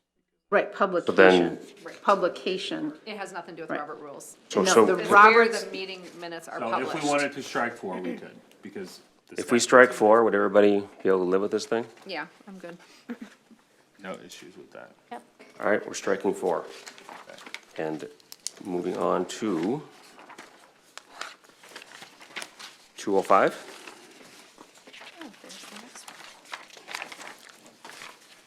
Okay, 205 is open and closed meetings. I will begin with reading the note. The provisions of this policy accurately reflect Minnesota's open meeting law. statutes and are not discretionary in nature. So the very small, edits that are in here, I sent to MSBA, to Terry Morrow. He said they are all good, so that in the definition, the email change on there, where study session is added, letter F, MSBA has cleared all of those. He said we also don't have to add them if we don't want to. Right, they're all That I put them in statutory. there because that is how our meetings are done. So I just wanted to make sure that everything was referenced as far as our meetings. So, other than that, I don't think there's, unless somebody has anything else to add, that is all I have for 205. Questions on 205? No, again, this is one that we don't have to repeat everything. We never have before, that the open and closed meeting follow statute, and the latest interpretation of the statute. What we're missing here is what was in the original operating norms about how we are going to make sure and in the ethics, which will be next, on how we as a board are gonna make sure that we do not, give the perception, of violations and how we're gonna handle certain things about quorum and not quorum. That's really hard to interpret, from the repetition of the statute. I still laugh the fact that we're actually in here as far as the statute interpretations. So, suggestion? Again, it's interpretation of statute. Whenever there's a confusion because of the interpretation of statute, I would prefer if we put in there that we refer to legal counsel. Because it's What not. number are you on? Exactly. We're not, no, it's not in here. It's just, you use the current statutes, and when in question, because it is a very specific, statute, and as you notice, all the case law that has come into there of how the case law is interpreted is not necessarily in here, that when we do have a question about it, that the board does refer to legal counsel for their decision. 'Cause it's kind of a snaky little interpretation over the years of how it's come across. So you're saying if we can add, Anything. That'd be the same with any law, though, to be honest with you. I mean, we could. I'm just trying to be clear what you're asking. Yeah, because we could add that to every policy. Would you add it at the beginning, at the end? I mean, you're saying that any of these, I any would of these, say, I would say under general statement of policy, that when there's a question of whether something is within the bounds of the statute, that we do, that the board does contact, legal counsel for guidance. so like a C, legal Yeah. guidance will be, I think that's fair. I think that's board will ask for something- legal guidance when deemed necessary. We're not lawyers. This is almost all legal speak. There's a matter of fact, federally, it's actually a federal law too. And the interpretations of how it's happened can change on a dime. So I think it's safe for us to say that if there's ever a question, that we do refer to legal counsel. My only question about that is, I don't want to put that in here and spend money to ask a legal question that like Martha could answer. That's my only question. So maybe I think legal, common sense, yeah. legal So like guidance as fee? needed, or Guidance. like, you know what I'm As needed, saying, yeah. like to Let's qualify soften it, I guess, is my only. So- And I would say, I think we have to have full board approval. We can't just have board members That's what I running mean. up So and maybe asking it's, for maybe it's legal guidance. guidance that a lawyer wouldn't necessarily have to give us. Per our, What? per our parliamentarian. Saying legal per our counsel, parliamentarian. we Well, will, legal guidance, yeah, but legal guidance could be, Martha. or Emily even too. I mean, yeah. so I'm trying to take the officially contacting our lawyer, so we don't have to do that. Right. We could get legal guidance Yeah, from our I HR. agree. We could get legal guidance from Yeah. someone that wasn't our lawyer and charging us $500 a rate. I wouldn't, I don't interpret that the same thing. I think anything legal guidance or legal counsel, to me, I would assume comes from legal. That's just my Okay. thought. Concur. I agree with that. When you mentioned legal, you go. Can we soften it, Dan? So, because I mean, if Emily's already asked the question, or if Martha's already asked the question, or Dr. Thomas has already asked the question, we don't have to repeat it. Just maybe administrative or legal guidance, something, administration or legal guidance, maybe to soften it. I like that, actually. Yeah. You like That, that? Give us the option. that gives us the Yeah. option. But it's not us. We are not the Right. authority by any Right. stretch. Administrative or legal counsel, or however I want to put it. But how For come a it C. says, how come it says the provisions policy accurately reflect Minnesota open meeting law statutes and are not discretionary in nature? But we might not know, we might not have the expertise to, as far as the nuances of what some of these things mean. So it doesn't hurt for us to say, if there's any confusion, ask somebody, I mean, I don't. is basically what it's coming down to. Yeah, there's, So if we could just add that little yeah. administration or legal counsel as deemed necessary or So- something like that. Mary, please state the sentence, because I'm not gonna make up your sentence, you know what I mean? You want me to repeat it? I can't even remember what I just. I think it could be as easy as yeah. consult administrative or legal counsel as needed or deemed necessary. When there are questions and, when there are interpretive questions. When there are, Yeah. yes, that's true. The When board there will are consult questions. administration or legal, Yeah. counsel or guidance. Guidance from administration and/or legal. How about that? I hate and/or, but it works here.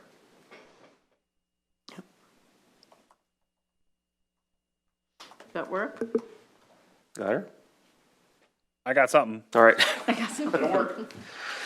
Anything else on 05? Okay, let's move on to, Okay, it's 10 o'clock. I just have a question. We still have 1, 2, 3 more. Do you want to go for it, or do you want to do this and take it to the next board meeting?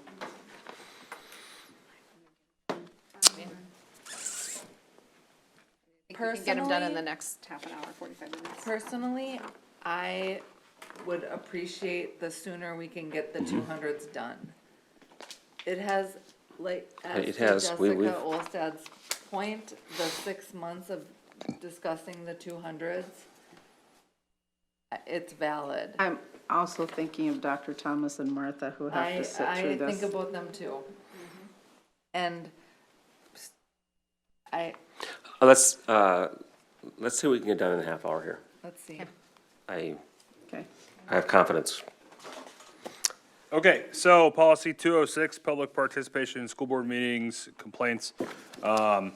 The changes in here, are very minimal. Actually, really what was done was, by Director Bullion.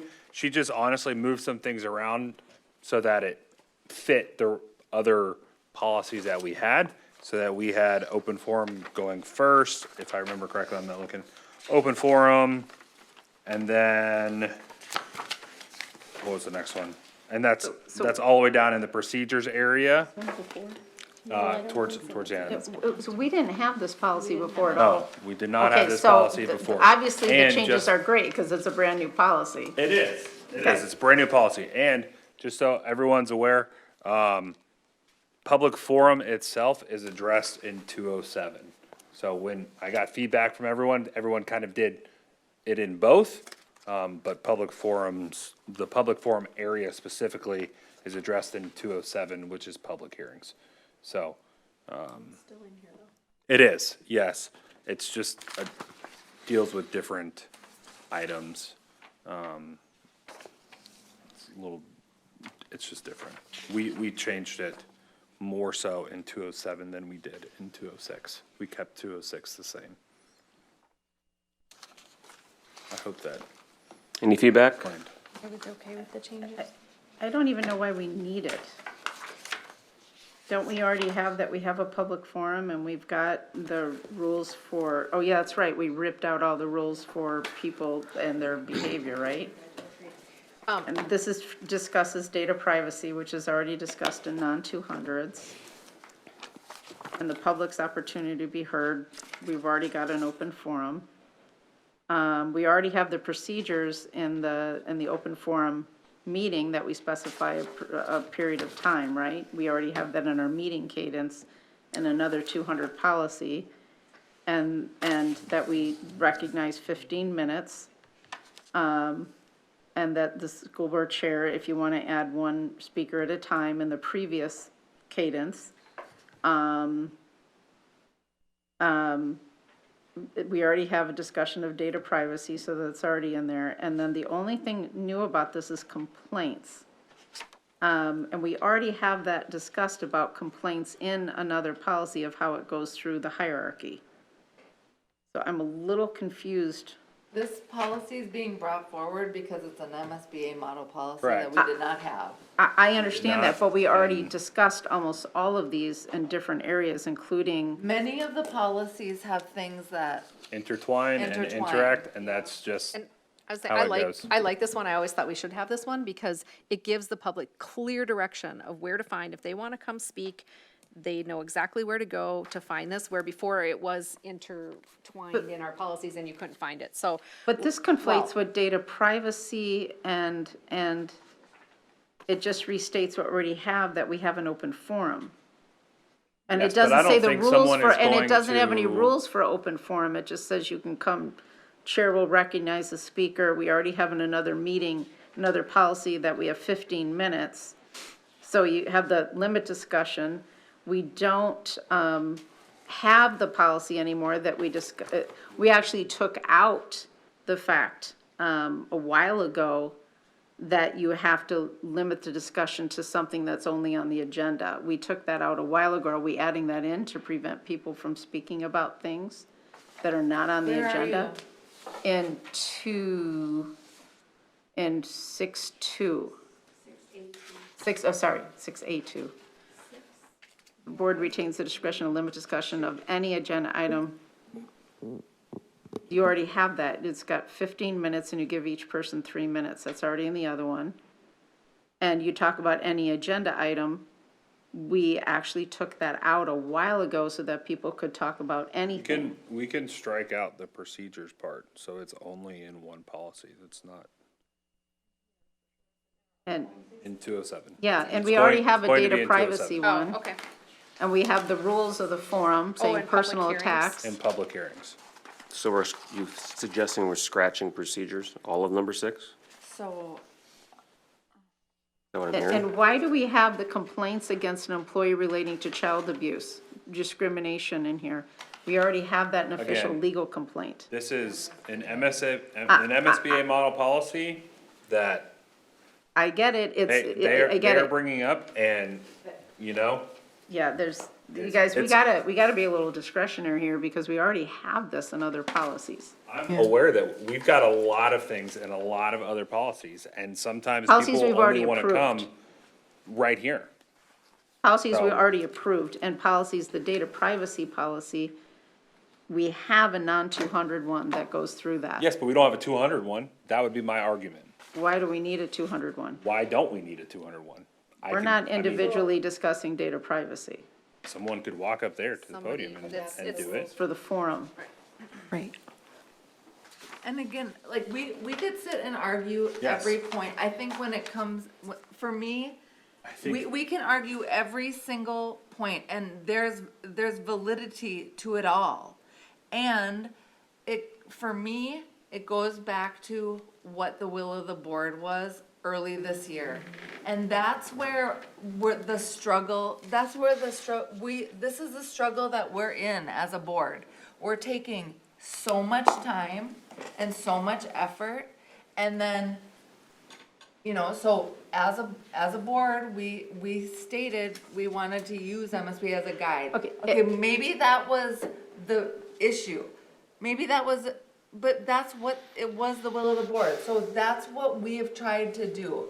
And Charles and I have tried to take what we've had along with MSBA and marry them and come to our study sessions as best we can. And we are spending so much time you know, like, I don't know how to move forward. I get it, Amy, but Director Bullion, sorry, I want to be Okay, you respectful. can- No, you can call But me Amy here's the, anytime. here's the thing. We have talked about this, the MSBA puts a whole bunch of templates out there. I understand. You don't have to use all of them. You don't need to use a lot of them. And a lot of them with the 200s, some of them have been out there for decades. And because boards govern themselves, you pick and choose what you need. You don't take them verbatim like they're gospel, so to speak. That's not what they're there for. They've never been there for that. So when we haven't had a policy, like if there's a policy that has not been a Prior Lake policy, that's what we've done, is we've just brought forward MSBA policy. Because we haven't had it. And now I understand that in our policy, we might have had bits and pieces, and what we were trying to do, in my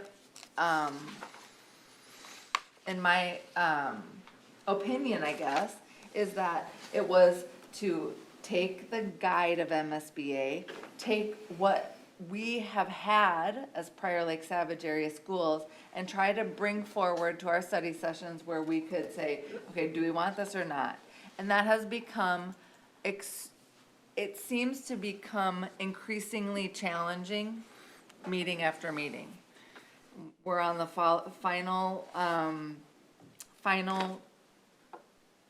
8 policies or 9 policies, and we have to figure out how are we moving forward with them. Because there's many policies that have, parts of the policy are stated in other policy. That argument is throughout all the But policy. what I'm getting at Can is we that the take out policy the open templates forum were part not in here? made to be used verbatim. mean, They were made as guides covered so in that you could 207. pick and choose what you want. They weren't made to be just taken and just plopped in. not as That's in-depth. kind of what I'm getting at, and I understand the confusion, but, it's up to us to use the discretion and how we want this to flow. Yeah. And any time you have policies that overlap and have repetitions, your maintenance actually long-term becomes harder. And this coming year for Policy Advisory Committee with the lighter, this coming year, it's even lighter. And so, we are discussing that we are going to try to create consistencies across policies to bring up, policies that are, all, talking about the same thing so that we can Right, do exactly that. So we can do Yeah. exactly that. And as far as our 200s, I guess, we just have to figure out how we are moving forward with these. Well, can I make a suggestion for tonight? Can we quickly look at 207? Because when you look at the purpose, again, you have to think about what is the purpose of the policy. They're basically, the purpose is very similar. The purpose of 206 is the school board recognizes the value of participation by the public in deliberations and decisions of the school board matters. At the same time, the school board recognizes the importance of conducting orderly and efficient proceedings with the opportunity for expression of all participants' respective views. So that's really the purpose of the policy. Then when you go to public hearings, it says the school board recognizes the importance of obtaining. It's basically the almost exact same thing. So I would argue, why do we need both? And is there something missing in one or the other that would be like, we need to have one versus the other? There's a lot of statute listed here too, legal references. So I believe there is a purpose for them, but I'm just trying to understand, So what would be from reviewing these and spending hours and hours on them, and greatly appreciate you two doing that. I would 'cause say if we're haven't. going to keep something, we should keep 207. I think Director Bullion and I have spent much more time. Even though there are some additional notes on 207 that we will need to discuss. I think that would be the best move is to, in today's terms, we're gonna deuce game 206, and we're gonna keep we're gonna get rid of 206, and we're gonna keep 207. If everyone is okay with that.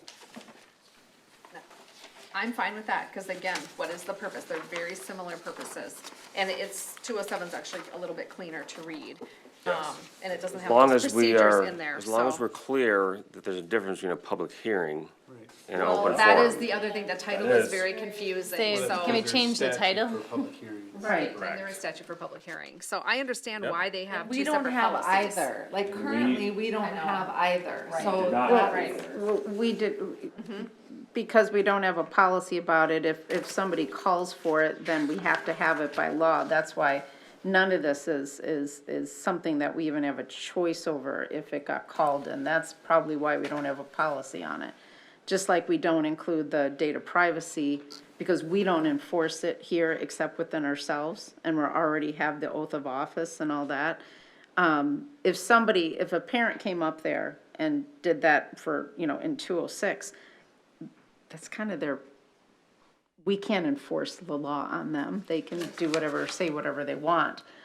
We can only enforce the norms of that, but public hearings, if a public hearing is required, like truth and taxation, that is a public hearing.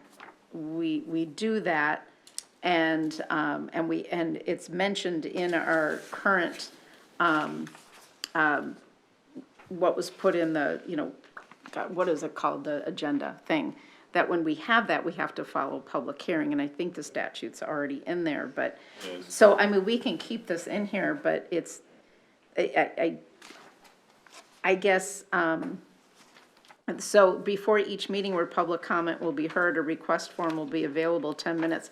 That's required by law in the 4-minute request, so that was for some reason scratched out. Under C1. Now you're in 207? Yeah, so I mean, if you want to keep 207 and get rid of 206, 206 is probably more redundant than anything else, and, but 207, all this, I don't think we can cross anything out of here if it's all just repetition of statute. I mean, like I said, the truth and taxation is the public hearing, the one that I can think of off the top of my head, and we have to allow that. Everything in the statute we have to allow, whether we like it or not.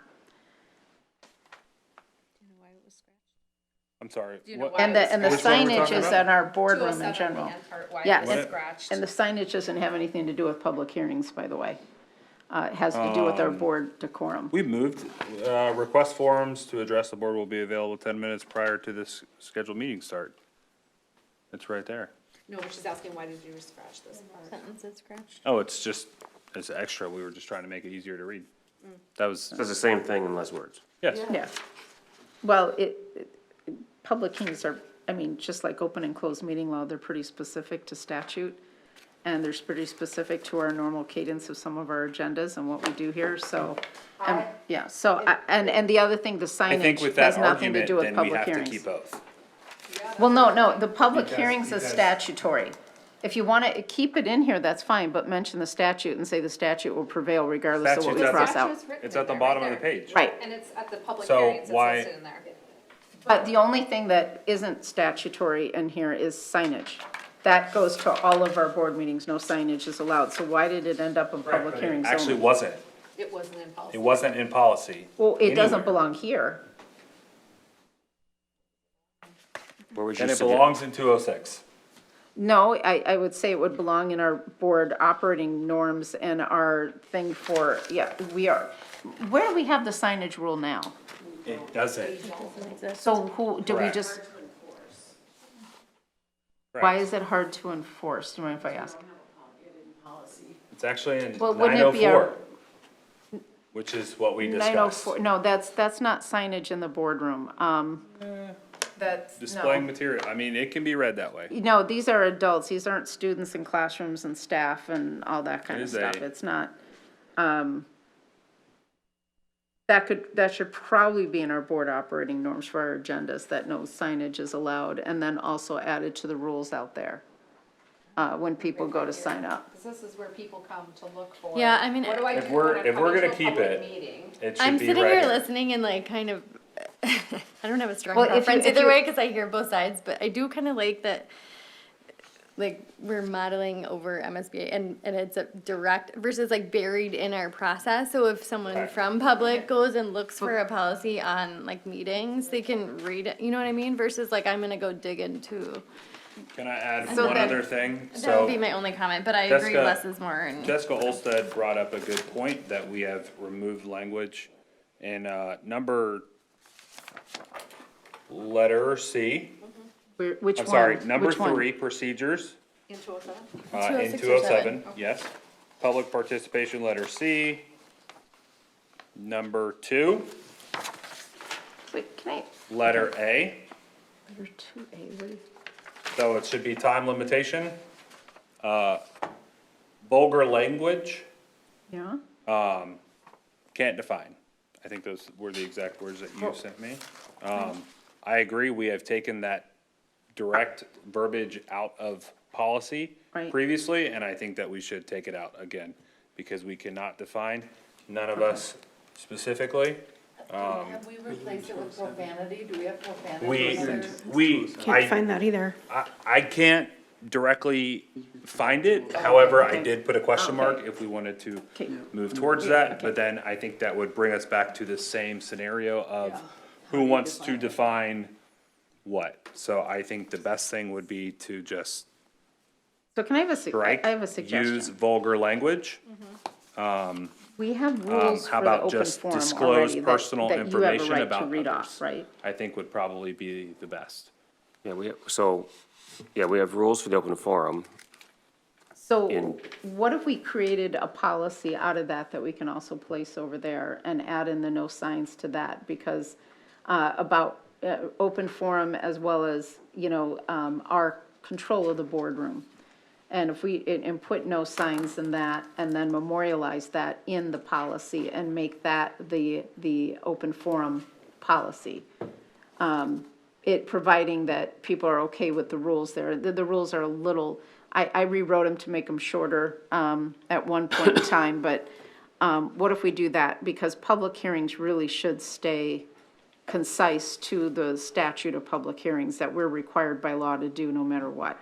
So, I just don't want to conflate that with general meeting, people. That's the thing that would get confusing. think So- what if- okay, yeah. 207, very specific to public hearings. Yes. But then we need to go Yeah. back and Yeah. make sure 206, which 206 does cover the public's participation. So if you go back and rework 27 and make it very specific to public hearings and statutory for 207, then just make sure 206 includes all the things for public participation in school board meetings, and then you could add in the flags and signs and banners in that one. Absolutely. I mean, Can that absolutely way do that. you're not conflating the two. Yep. But there, one's public hearings and one is for Good. the public to That's talk. good, so then 206 can be rewritten Yep. to our forum rule, well, we should then refer also, just so you know, back to the, agenda with the forms in it, just so people know what the definition is and where it is. That's a good way. And then change the rules and whatever it is on the top of that thing. This- Yeah, that thing, whatever that thing is. That sounds like a good plan. So are we officially good on those two? Well, we have to rewrite 206. Should, Oh, no, we're talking about both. okay, yes, I think we're, the, Leave that only for the board meetings. yes. The vulgar language part, can we, If we scratched it on the other one, I agree with that statement. Well, hold on, As long as we- We have it on the open forum rules right now we give to people. And it I also, understand, yeah, but it it's also still- states they can't make personal attacks and stuff like that, yes. so. I think we cover everything out, but vulgar language was specifically addressed. And we have brought this up, this board specifically has brought this up. Not in the forum, we haven't. No, in policy. We brought it up in Period. people visiting the schools. We actually wiped out all Correct. behavior, So- which is dangerous I for our think staff, That was, but, okay. I think, Why, can it, just let me bring this up. Why is there a problem with vulgar language? I don't have a problem with vulgar language. No, I meant, why would we want to have vulgar language? I mean, have you seen the city council forum rules across from Edina to Prior Lake to whatever? I mean, they have that in there. I think anyone should stand up there and say whatever they want to say, vulgar language or not, doesn't bother me.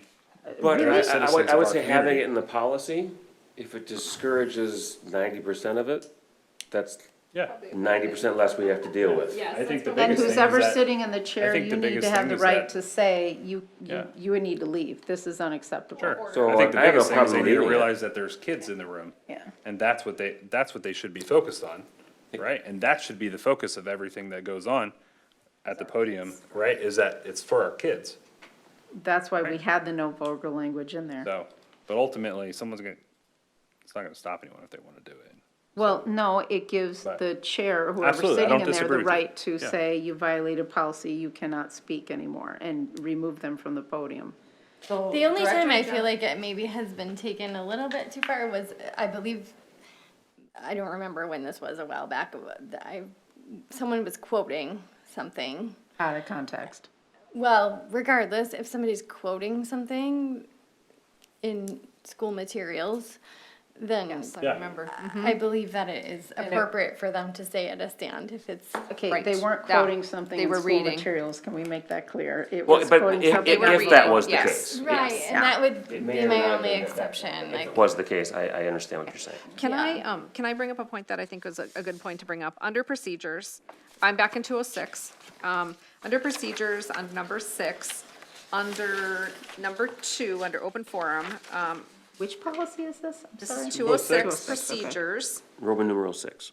Yep, and then, number 2, I greatly appreciate as a member of not the board and now the board, I love the fact that our school board does allow people to speak about anything rather than having it limited to the discussion to an agenda item, because we don't have that many opportunities for our public to come speak, and I firmly believe if they have to wait for it to become an agenda item, it's just gonna boil and cause frustration, so. That's why we actually took that out a No, I know, while I'm saying I ago. appreciate that, so I So think that should it be sh- changed to what is in our current policy. This is the, Retains the discretion to retains limit it, the, I don't think they so should we limit didn't, it. and I think all like, 206 I just read needs to be this wiped as and it make- become retains the that. discretion, this doesn't I don't say like it's the to limited. limit. I know, it just.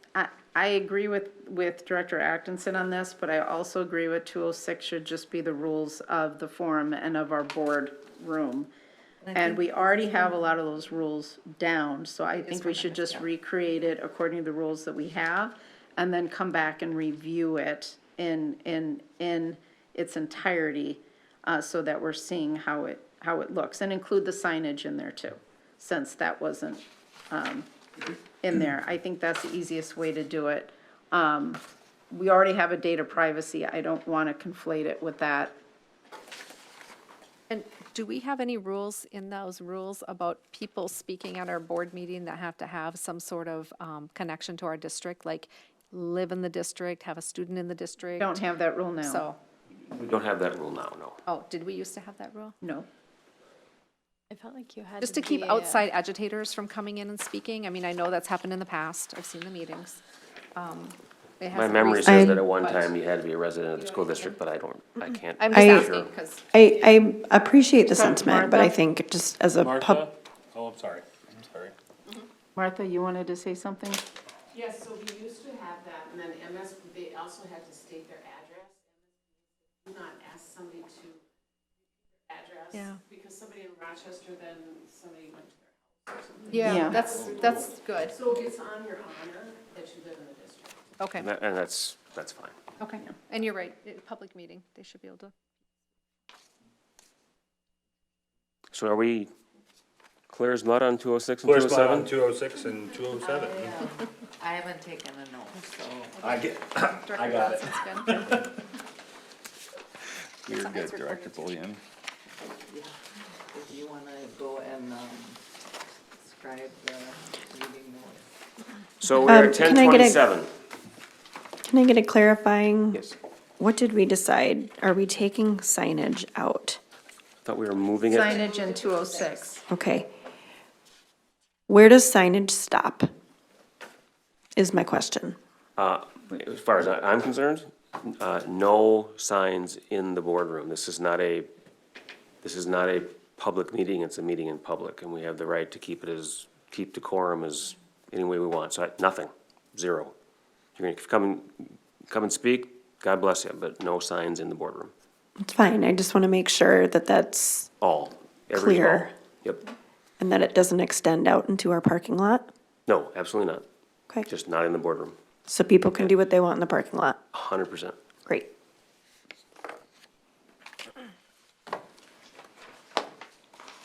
Is that cool with everybody? Yeah. It's not my rule, I just want to make sure. Yeah, 100%. Moving on to Code of Ethics, with 209, this is, MSBA's pretty much through and through. The items that were struck out were given by, board members. So with one change to the addition there, instead of, so now we're looking, so 5 was struck, 6 was struck. The new item where it starts with support, that word was suggested to get moved to uphold. So it would read, uphold the majority decision after honoring the right to members to express opposing viewpoints and vote their convictions. That's how that would read. If everyone is okay with moving on from there, I can go with the other item that was suggested, which is, holy crap, sorry. I'm gonna, just so I can quote everything moving forward. So letter E, number 6. So this, everything would stay the same except for the last word, which would change to concurrently. Oh, okay. That was, Simultaneously? yep. Okay. So both changed. And then the very last item was struck. Okay. Other than that, I do not agree, we're gonna be here all night, because I'm gonna go through each one of our existing code of ethics, as well as the other ones that we had to find out why. Now, again, the MSBA will tell you this is a skeletal code, and there's a lot of things in our original code of ethics that, by the way, the code of ethics has not been changed in a long time. We developed ours, I looked at the history, we developed ours before the MSBA ever had one.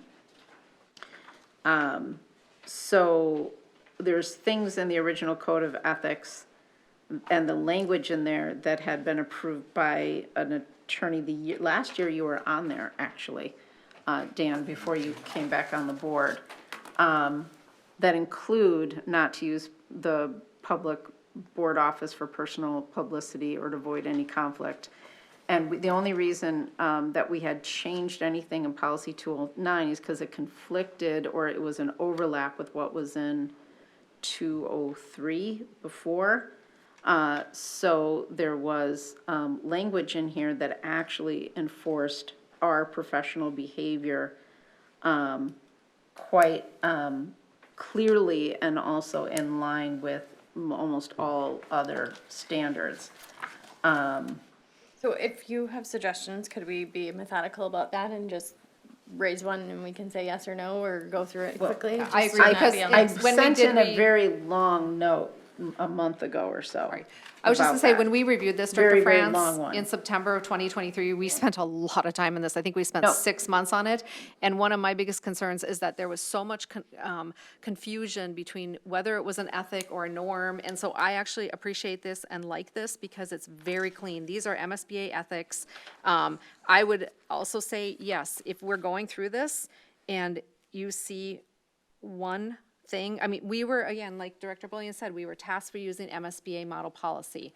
So if there is something missing that is a big hot button for you or whatever, I think we should we could focus there, but to go through every single item, because that's the way you liked it done in the past or have a preference, it's not right, it's not fair. We have 7 board members here with 7 voices.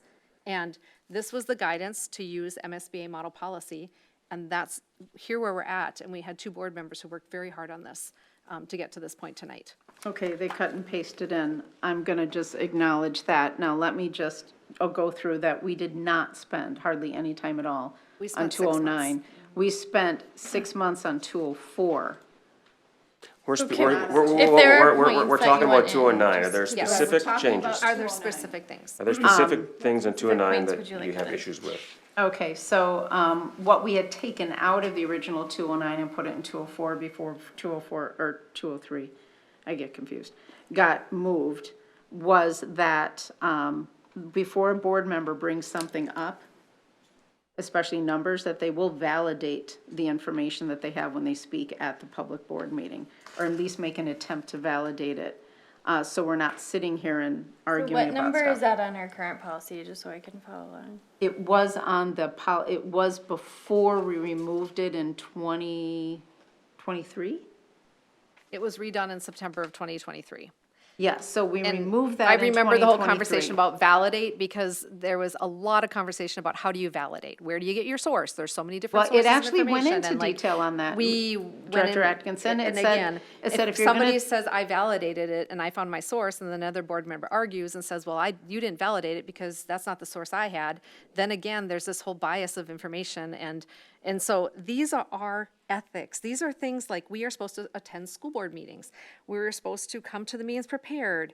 These are true ethics, not an opinion, somebody's opinion of one board member versus another board member. Okay, And it said so- validate when you're gonna speak about data concerning the district, that you needed to take the time to validate it with administration prior to bringing it in, so we weren't making up data, financials, et cetera. And it didn't mean you didn't agree with them, it just meant you had to validate them. We also talked about not to use the board public office for personal gain or publicity, and shall avoid any conflict of interest, because remember, we took all conflicts of interest out of the previous one. We have a conflict of interest policy. And then we have, I mean, the original one, the original code of ethics not only When you covered say what was, original, can you clarify? the one that's online right now. The current one? Yeah. Okay. Got it. So my question is why are we changing the current one? Well, I mean, I think it was the direction that we gave them to start with the MSBA. And then, like I said, if you have suggestions of points that we have in our current policy that you would like to bring back in, that's where we wanted to go, right? Right, and I did, I sent an extensive, list of comments and questions of what I thought needed to be put back in. Well, in order to avoid open meeting law, I only sent them to Director Bullion. I think I copied you, Dan. So, If I'm not finding that, Mary, right at the moment. I know Okay. you did send an extensive one, and my response to you was, Mary, this is extensive. And, like, they're your opinions or experience, and so to bring it to the board like this, you know, line by line, what needs to happen. I did, after you sent that, that extensive, email, I did reach out to, Terry Morrow, because one of the things that you were stating was if it's not something about, if, things were taken out of operating norms or I can't remember your exact verbiage, but so I sent an email asking if something transcends, my specific questions to Mr. Morrow. And again, said the same thing. We're in the process of updating our 200s, using MSBA model policies as our base. I received the comments below and was wondering if you could share your thoughts. I wrote, being a self-governing board, aren't all policies equally enforceable? Yes, he answered, yes, they are all equally enforceable. My other question was, does governing rules policy hold more weight than an ethics policy? I said, for example, does stating in an ethics policy, 209, the board operates through the superintendent and not around or over the superintendent? Does it lessen its enforceability because it's not explicitly stated in the governing rules policy? And he wrote, policy 209 sets out explicit commitments that the board members can make. MSBA recommends that the board discuss policy 209, perhaps at an organizational meeting. Enforceability remains the same whether the specific statement appears in one policy or another. So we purposely and traditionally, and whatever, ethics is about moral and about personal decisions about, which is much more, meant to be much more non-discrete. So it's about be a good person, stuff like that, which is very hard to define. Because, as I put in that email to you, we ripped out everything with our operating norms, which were discrete, about board members, if you're not gonna be able to come to a meeting, you need to contact, so-and-so, all that kind of stuff within a timely manner. All that, we took those out. The only thing we had left was the ethics. So I sent you the questions and my comments about what needed to be moved over and put there. And I reiterated that as long as you need the term ethics up there, ethics by default and definition do not mean discrete behaviors. They're usually typically the term, if you're trying to enforce ethical behavior and you're using the broader statements that we had in our current ethical behavior, then they're extremely hard, if not impossible, to enforce because of the decisions. And because of the definitions are very, very nebulous. They're not, and they're meant to be that way. It's about ethics, are about be a good person, please consider the interests of others. You will try to honestly fulfill your board responsibilities, stuff like that. They're much less discreet. I feel like some on of that purpose. is written in here, though, like respect the rights of others to have and express opinion. So I guess I'm trying to understand what we're missing again. I just think these are actually explicitly. better. I think they're miss- better than what we had before. Like, keep an open mind about how I vote on any position until the board has met and fully discussed the issue. Well, know- those are hard to pin down. We had norms that were very discreet and very I specific. think these are better. About and showing more up to specific. meetings, about being prepared. I found the email, and, I mean, it's a extensive Right. email.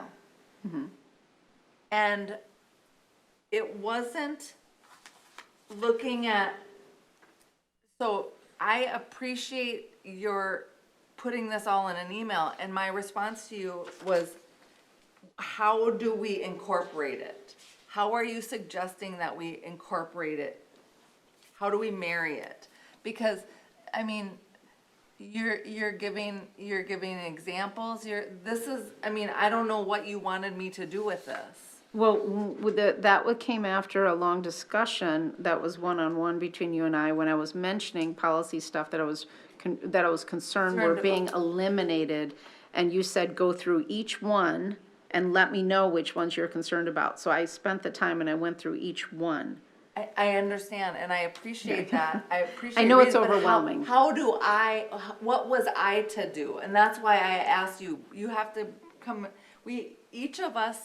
each board member comes to the table with the suggestions. We are all working together to make our 200s as the best that we can. That's what we are trying to do since was the will of the board early this year.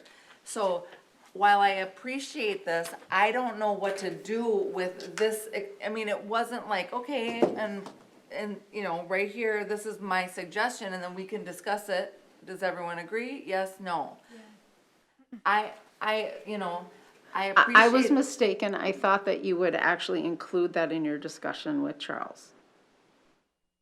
And I was I pulled the number over and okay. Can we just move forward on this? 'Cause- I just can't, I can't discuss thoughts that aren't my own. I don't know how to. Well, I said it came from such and such a number and it needs to be put back in. And then I explained why I chose that one and previous you know, why it was put in there. I even told you the history of some of them because I had been listening to the board meetings for like 3 years before I actually ran. And So I again, remember some of really them. appreciate it, but I didn't know. Okay. How, you know, like, I'm just, I think that's beyond my purview as a board member. Okay. Me taking your input and then trying to incorporate it into, I mean, does that make sense? I just It didn't- does. I made the mistake because I thought since you and Charles were working on these, that I was giving my feedback. And I was trying to copy others because I mentioned others, so I wanted to be very, very considerate when I mentioned, so I copied who I could, but I was trying not to copy it to more than 3 people, or more than 2 board members, and then to make sure that I wasn't violating open meeting law by having this discussion outside of quorum. I thought we wanted to give feedback. So I made the mistake of thinking that I was giving input and feedback into these policies. If it was like, yeah, Mary, I didn't, I mean, you sent it to Dan, you sent it to myself. I didn't know how, I can't take your thoughts and make it work. When Charles and I are working together, it's through a Google Doc, and then sometimes we've met here to, you know, make sure that we're on the same page as far as what we're bringing forward, but, these are from you, so it's hard for me to. Okay. Does that make sense? I thought I was providing input. I didn't do it the right way. It's a lot of Okay, input, yeah. extensive input, and I asked you to bring it to the board Right. table. Well, I thought we were supposed to be sending in our input so that it could be combined. So we talk about it here, it concluded everybody's feedback. That's what I thought. And by the way, the reason why I include Dan on it is, Dan, I actually mentioned you because you were working on policy. You were fairly specific on everything from prepositions and God knows what else during your time that I remember sitting it. So I mentioned you in there to say this goes way back and this is the reason why it was put in, and I see no reason to remove it. So in all due respect for time, can we please just look at what we have in front of us and see if there's anything that is a big thing that either needs to be pulled out or specifically added back in? Because like, this is code of ethics, it's pretty boiler topic, or whatever you call it. I can't speak at 11 o'clock at night. And I think the 2 board directors did do a good job of adding in things that they felt that they received feedback on, that were specific. So I think that's the only way we're gonna move forward. If there's something very specific that you feel is missing, can we just look at it and see if it's here? And if not, we can discuss as a board to add it or not. Well, Because this is not 1 board member's policy, this is 7 board members' policy. Well, my input was not able to make it into here, and I did have asking for you right extensive now. input. Would you like me to read the email, because it will be here till midnight? No, I I'm think going we're to asking suggest for it. something. Don't kill me. Can we, see if we can reach consensus on 12 and 15? 12 and 15 what? 212 and, policy 212 and 215. And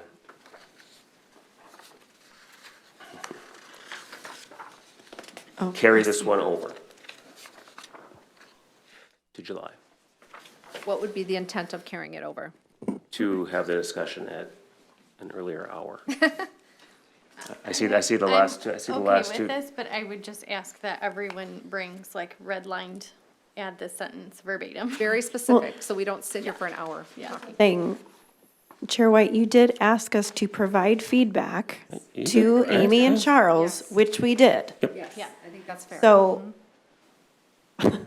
so with Director Franz's email, sure, maybe it was long, but we were asked to give 100%. electronic feedback.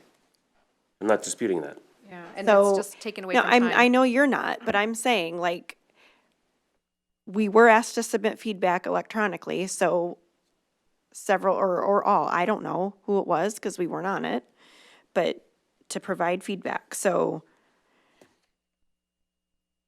I guess what I'm having trouble with is, I mean, you don't have to, and you know what? You don't have to take anybody's feedback if it's sent electronically, but I guess just acknowledge that that things were sent and I'm to offer it absolutely up. acknowledging And that it then was just sent, but to ask to bring red lines is weird to me, just because we've already done that. We've already provided that. Sorry, that was a breath that didn't go And we're well. also taking valuable time away from hard things that we need to do in our district. So why we can't look at this, make our changes and move forward? I guess, like, I had sent red lines and I feel like they were incorporated, so I don't know what was sent or wasn't. Yes, but I missed if, two if items, there are red lines, maybe we definitely. just need to bring them I back. know I did. and- I would be But- happy to go ahead and make the additions directly into here and send them back for a future one. I'm happy to do that. I could just take that and move it and redline the original one, if that helps, instead of doing it in a separate document with numbered into the formatting numbers. And when I say miss, that they're in here, I just forgot to say them out loud. Okay. That's it. So, which was Jessica Olsted disagreed on removing number 5, and then the addition to be 2, with the exception of the 200 series policy, which directly applied to the board. So now I have said them all. Okay. So did not say these out loud. I'll make sure. Well, then, Is it fair to say, is anybody opposed to this policy? I mean, can we move forward that way? So you don't want any of my input, is what So, you're saying? if I- To be blunt. no, we absolutely want your input, Director France. If you pull up your email from your policy 209 input, almost all of them are questions. No, I was questioning why they wouldn't be included or they were removed from our original policies. So, and then I was explaining why they were in there. I mean, And 'cause how- this isn't, cause what I'm concerned about is that, you're feeling that your suggestions weren't incorporated into this, but Can I- when you sent the email and we had a conversation afterwards, I said, this is extensive. It has to come to the table where we all can agree. Is this something to add? Is this something not? And Because again, these are I all- repeated the discussion that the feedback was supposed to go into the two people that were writing the policies, that was asked for feedback. I sent it in, they weren't. And by the way, the fact that you're discontinuing, recognize the integrity of my predecessors and associates and appreciate their work, was taken out of the ethics, which actually obviously flies in the face of what I was trying to do, to say this was put in sometimes in year 2000 because of A, B, and C, that sort of thing. So that's why I was saying, you know, the operating norms and the ethics were developed over time. Very little changes were made to 209. The only thing we did was actually eliminate duplication. We didn't add anything to 209 when we last voted on it. And we had gone through this process and gone through every single line. To go back and just put in the skeletal and then take out some pieces that I don't agree with, even in the basic, I didn't think was right, and I don't think it's gonna leave future boards in a good position. Just like I don't believe in 212, taking our annual evaluation of ourselves completely out of our thing is a good plan either. I don't understand why we would do that, but there's, you know, the only one that I think we can go for is this 215.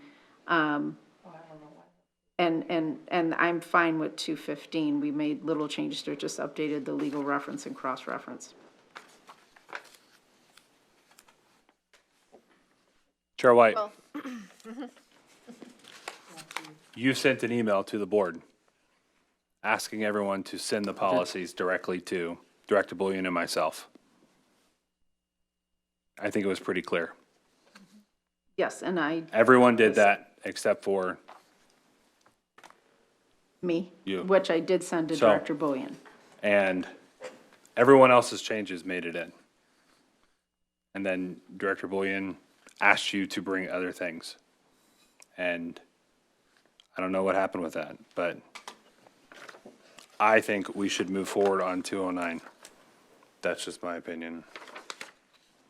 And ironically, 209 says, come to meetings prepared for discussion of the agenda items. So- It's right there. So,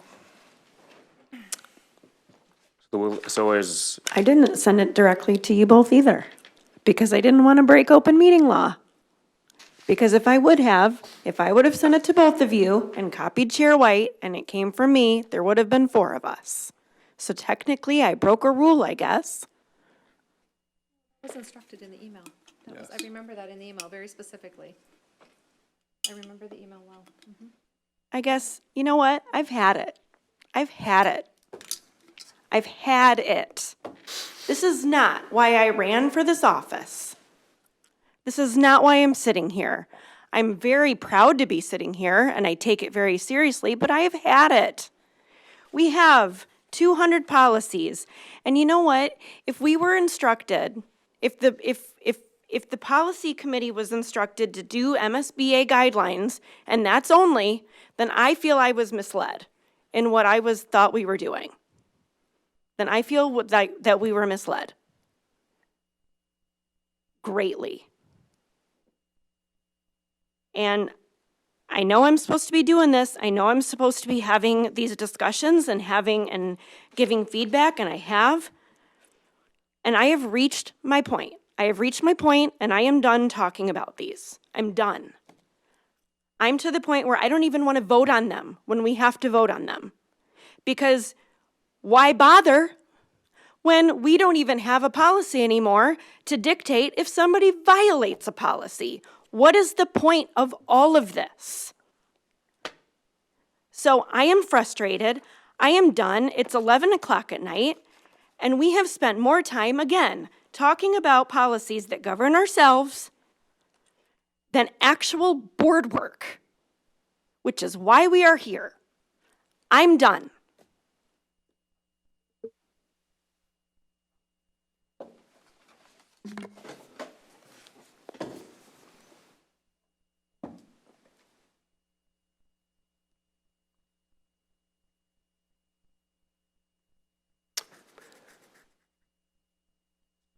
well, then what is the will of the board as far as 209 goes? We're gonna have to plow through this. I have sent in a couple of random little comments. If changes have Okay been with sent it. in and accounted for, then what we have before us is what we have before us. Are there any other changes that someone would suggest? I have changes. If they're not going to be considered by the rest of the board, then that is the will of the board. They are considered by the board if you discuss them. Like, do you want, I mean, what I feel like It's is 11 o'clock that- at night, I'm not going to go through that list, no offense. I'm not, it's not worth it. Again, all on 209, it's almost all questions. No, they weren't all questions, they were, why was this removed? And this needs to stay in there, that was the question, I wasn't trying to dictate, I was asking why. But Again- I am actually gonna go with Jessica, Director Olsted, because, again, I was misled, this wasn't supposed to be a cut and paste, they were supposed to be thoughtful. If we're not even going to enforce any of these, then why are we doing it? Honestly, why are we doing it? If we're not gonna actually hold ourselves accountable, we shouldn't, I mean, I agree with that. think I that was ever disagree. I don't stated, think yeah. anyone's saying that we're not gonna enforce these. Of course, we're gonna enforce them. It's just the process of which that we talked about. Of course we would enforce the code of ethics. I guess I'm trying to understand how we feel misled. I felt like I was okay with the approach. And I'm trying to understand what changes you're suggesting. Quite frankly, I'm a little confused. Well, we did remove the policy, the enforcement policy. Right, so can maybe just go through like the And- first and- bullet point and I would understand in the email or something? I don't know. I'm just trying to understand why, if we had all these suggestions, why weren't they in here? Policy 209, operating norms are not code of ethics, period. Operating norms are rules, ethics are standards that guide behavior, period. Can you provide examples of the following? What does it mean to take no private action that will compromise the school board or administration? Does this include mis and disinformation? Does this include social media accounts? Does this include bringing materials to board meetings that have not been shared to help all board members be prepared? That was number 1. So what are the There changes that are- are suggested there out are of 8. that? Okay, Again, and so that, to my defense. right. To my defense, and So what I did is suggest that we move the thing into the ethics and change the language of the ethics to there's be no less specific nebulous. suggestion. Actually, there is, but, okay, so I can make those, I was trying not to dictate. I was saying, what does this mean? And we need to put this back in, and there's several examples in there that I thought needed to go back in. I agree with Director Earl said, if we're not gonna enforce, if we took out the enforcement policy, then none of these mean anything anyways. And second of all, we are supposed to be leading by example. And when we take out everything from vulgar language to God knows what else, what are we doing this for? So we can just, really, we are supposed to be adults here and acting professional. We don't all agree behind the scenes, but that's fine. But when we come here, the one thing that got left off is the fact that everything we do is supposed to be for the kids. It's not supposed to be our own personal agendas. That was actually in the original one, and it was also in the norms and how that would actually be memorialized and enforced in a very broad way that still allowed individual expression. So like. All that's gone. On here, be primarily motivated by desire to provide the best education possible for the students of your school districts. That is right the here, water- number 7. That is not what I was, okay, listen, I'm not gonna sit there and I'm argue just trying to every be point. methodical just because it's late, so I'm just. Yeah, it's failing to 11 get through o'clock, it. and I think gotta- this I'm covers done, everything that too. we need to cover in our Board of Ethics, so. I'm not clear on what to do next, if you're gonna send Redline back or revisit this next meeting. Charlie, Well, I or would what like is to your send a preference? red line back if it's possible, but I don't know if that's gonna be the will of the board. If there are explicit points that we would like to add, I am happy to review those personally. In all due Like- respect to our schedule, can we review it at the next meeting when we vote on it? So that we are not spending, this would drop then to another study session in August, because we don't have a study session in July, and we're trying to wrap this up as we originally talked about. So if you send in your specific suggestions, it comes for a vote in July. We talk about it, of course, we do talk about it before every vote. There's discussion, then we can discuss it there and move forward, would be my suggestion. I agree. You two are the ones that have to take the feedback. I think that, That's fine. if we're discussing frustrations and challenges, given the fact that Director Johnson and I have, we're not creating policy. We're creating discussion point. I think that needs to be, I have zero comfortability, feeling like I have the authority to, that I didn't put in your points. That's not my job as an individual board member. We have,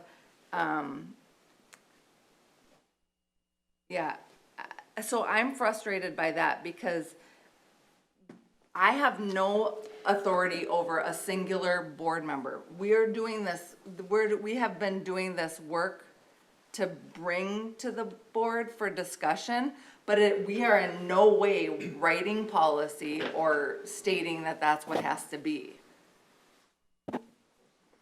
So this is not personal, just so you know. I sent in my comments for consideration. I did have You're actual looking line. only at me. You No, sent- it's not, because I did send them to you and copied Dan on it. And also, I did that out of respect, because I mentioned you with how some of these got done. But listen, I put them in there to be considered in the process. And I said, I don't know how to put in questions. And I did reply to that, and I did No, call you I don't about it. know. There's no specifics, Marion. That was our phone conversation.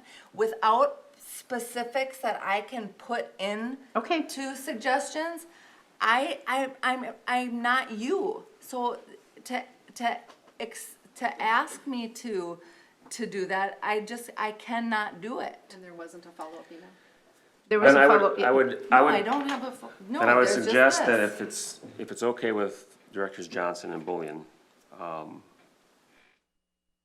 to accept feedback between now and the July 14th meeting, we'll have to discuss this and vote on July 14th. Yes. Super And, happy. and you would put them in as like red lines? Can Absolutely. we do that with 212 and This is a lot of work. 215, just to induce, like, follow that as well? So that these don't get moved out any farther? You see what I'm saying? Just like us finish do the same process with 212 and 215, vote on them in the July meeting so that we can move forward and not spend additional time past our timeline that we are trying to achieve. Director France, you mentioned something in 212 already. Can you Yeah, just the let me board know what? The board self-evaluation, I didn't understand why that would ever be taken out. We Okay. self-evaluate ourselves every year. Okay, 5. All right, I will make sure. This whole section, board evaluation, Okay, and we do that. all right. Yeah, I don't know why it's, I don't know why know. it's two different colors and why it's crossed out, Yeah, honestly. okay, That whole section Yeah. needs to be in there. okay. We can do that. All right? So then we will move ahead to the 14th, discuss and vote on these last three. All of them would come up. Right, but we'll discuss these last three and then vote on the balance.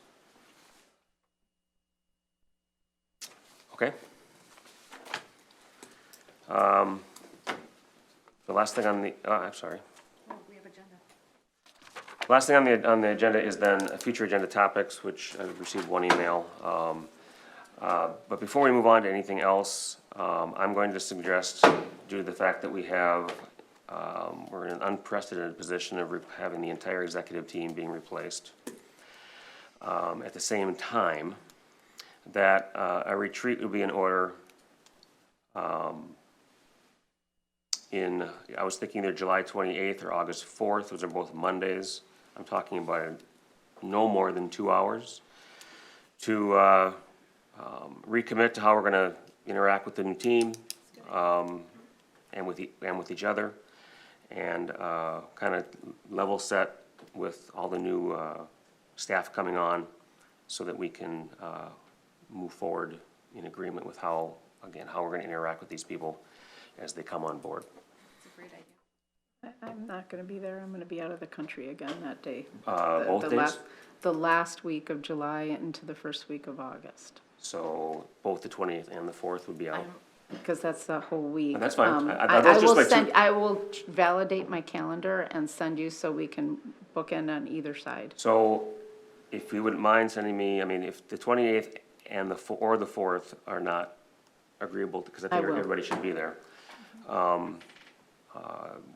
We can move this into whatever it takes. If it has to be a little bit later in August, that's fine. But I just want to make sure that early on in the new people coming on, that we have the chance to do this. I apologize, Dan, I had sent you dates that conflicted with existing stuff on the calendar, but I didn't think of stuff that was outside of the calendar, but Not a I will problem. do that. So that's my first crack at it. And so if those two dates don't work, I'd like to keep it on Mondays, just for the cadence that I want to take a summer Saturday away. That's certainly not my intent. So again, so no more than 2 hours, a 6 to 8 kind of thing on a Monday Great night. idea. So, why don't you, I guess, email me dates in late July to early August. Obviously, Mary's out July 28th, I'm out July 28th as well. so then maybe it's some August dates that would work for everyone. Well, the 4th is a Monday and the 11th is a board meeting. Right. We'll figure it out, we'll send in dates. Yep, send me any dates all of August that you know, And Director, what was the other future agenda topic that was emailed in? it was from, Just ask me what it is. I didn't email them.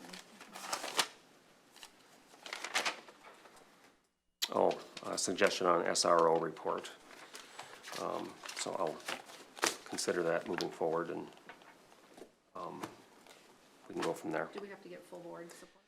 Actually not, the new policy leaves it up to me, in concert with the vice chair and the superintendent. Okay, So, all right.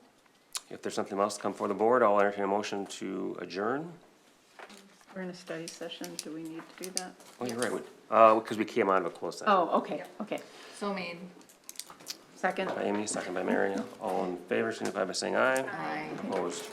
Motion carries 7-0.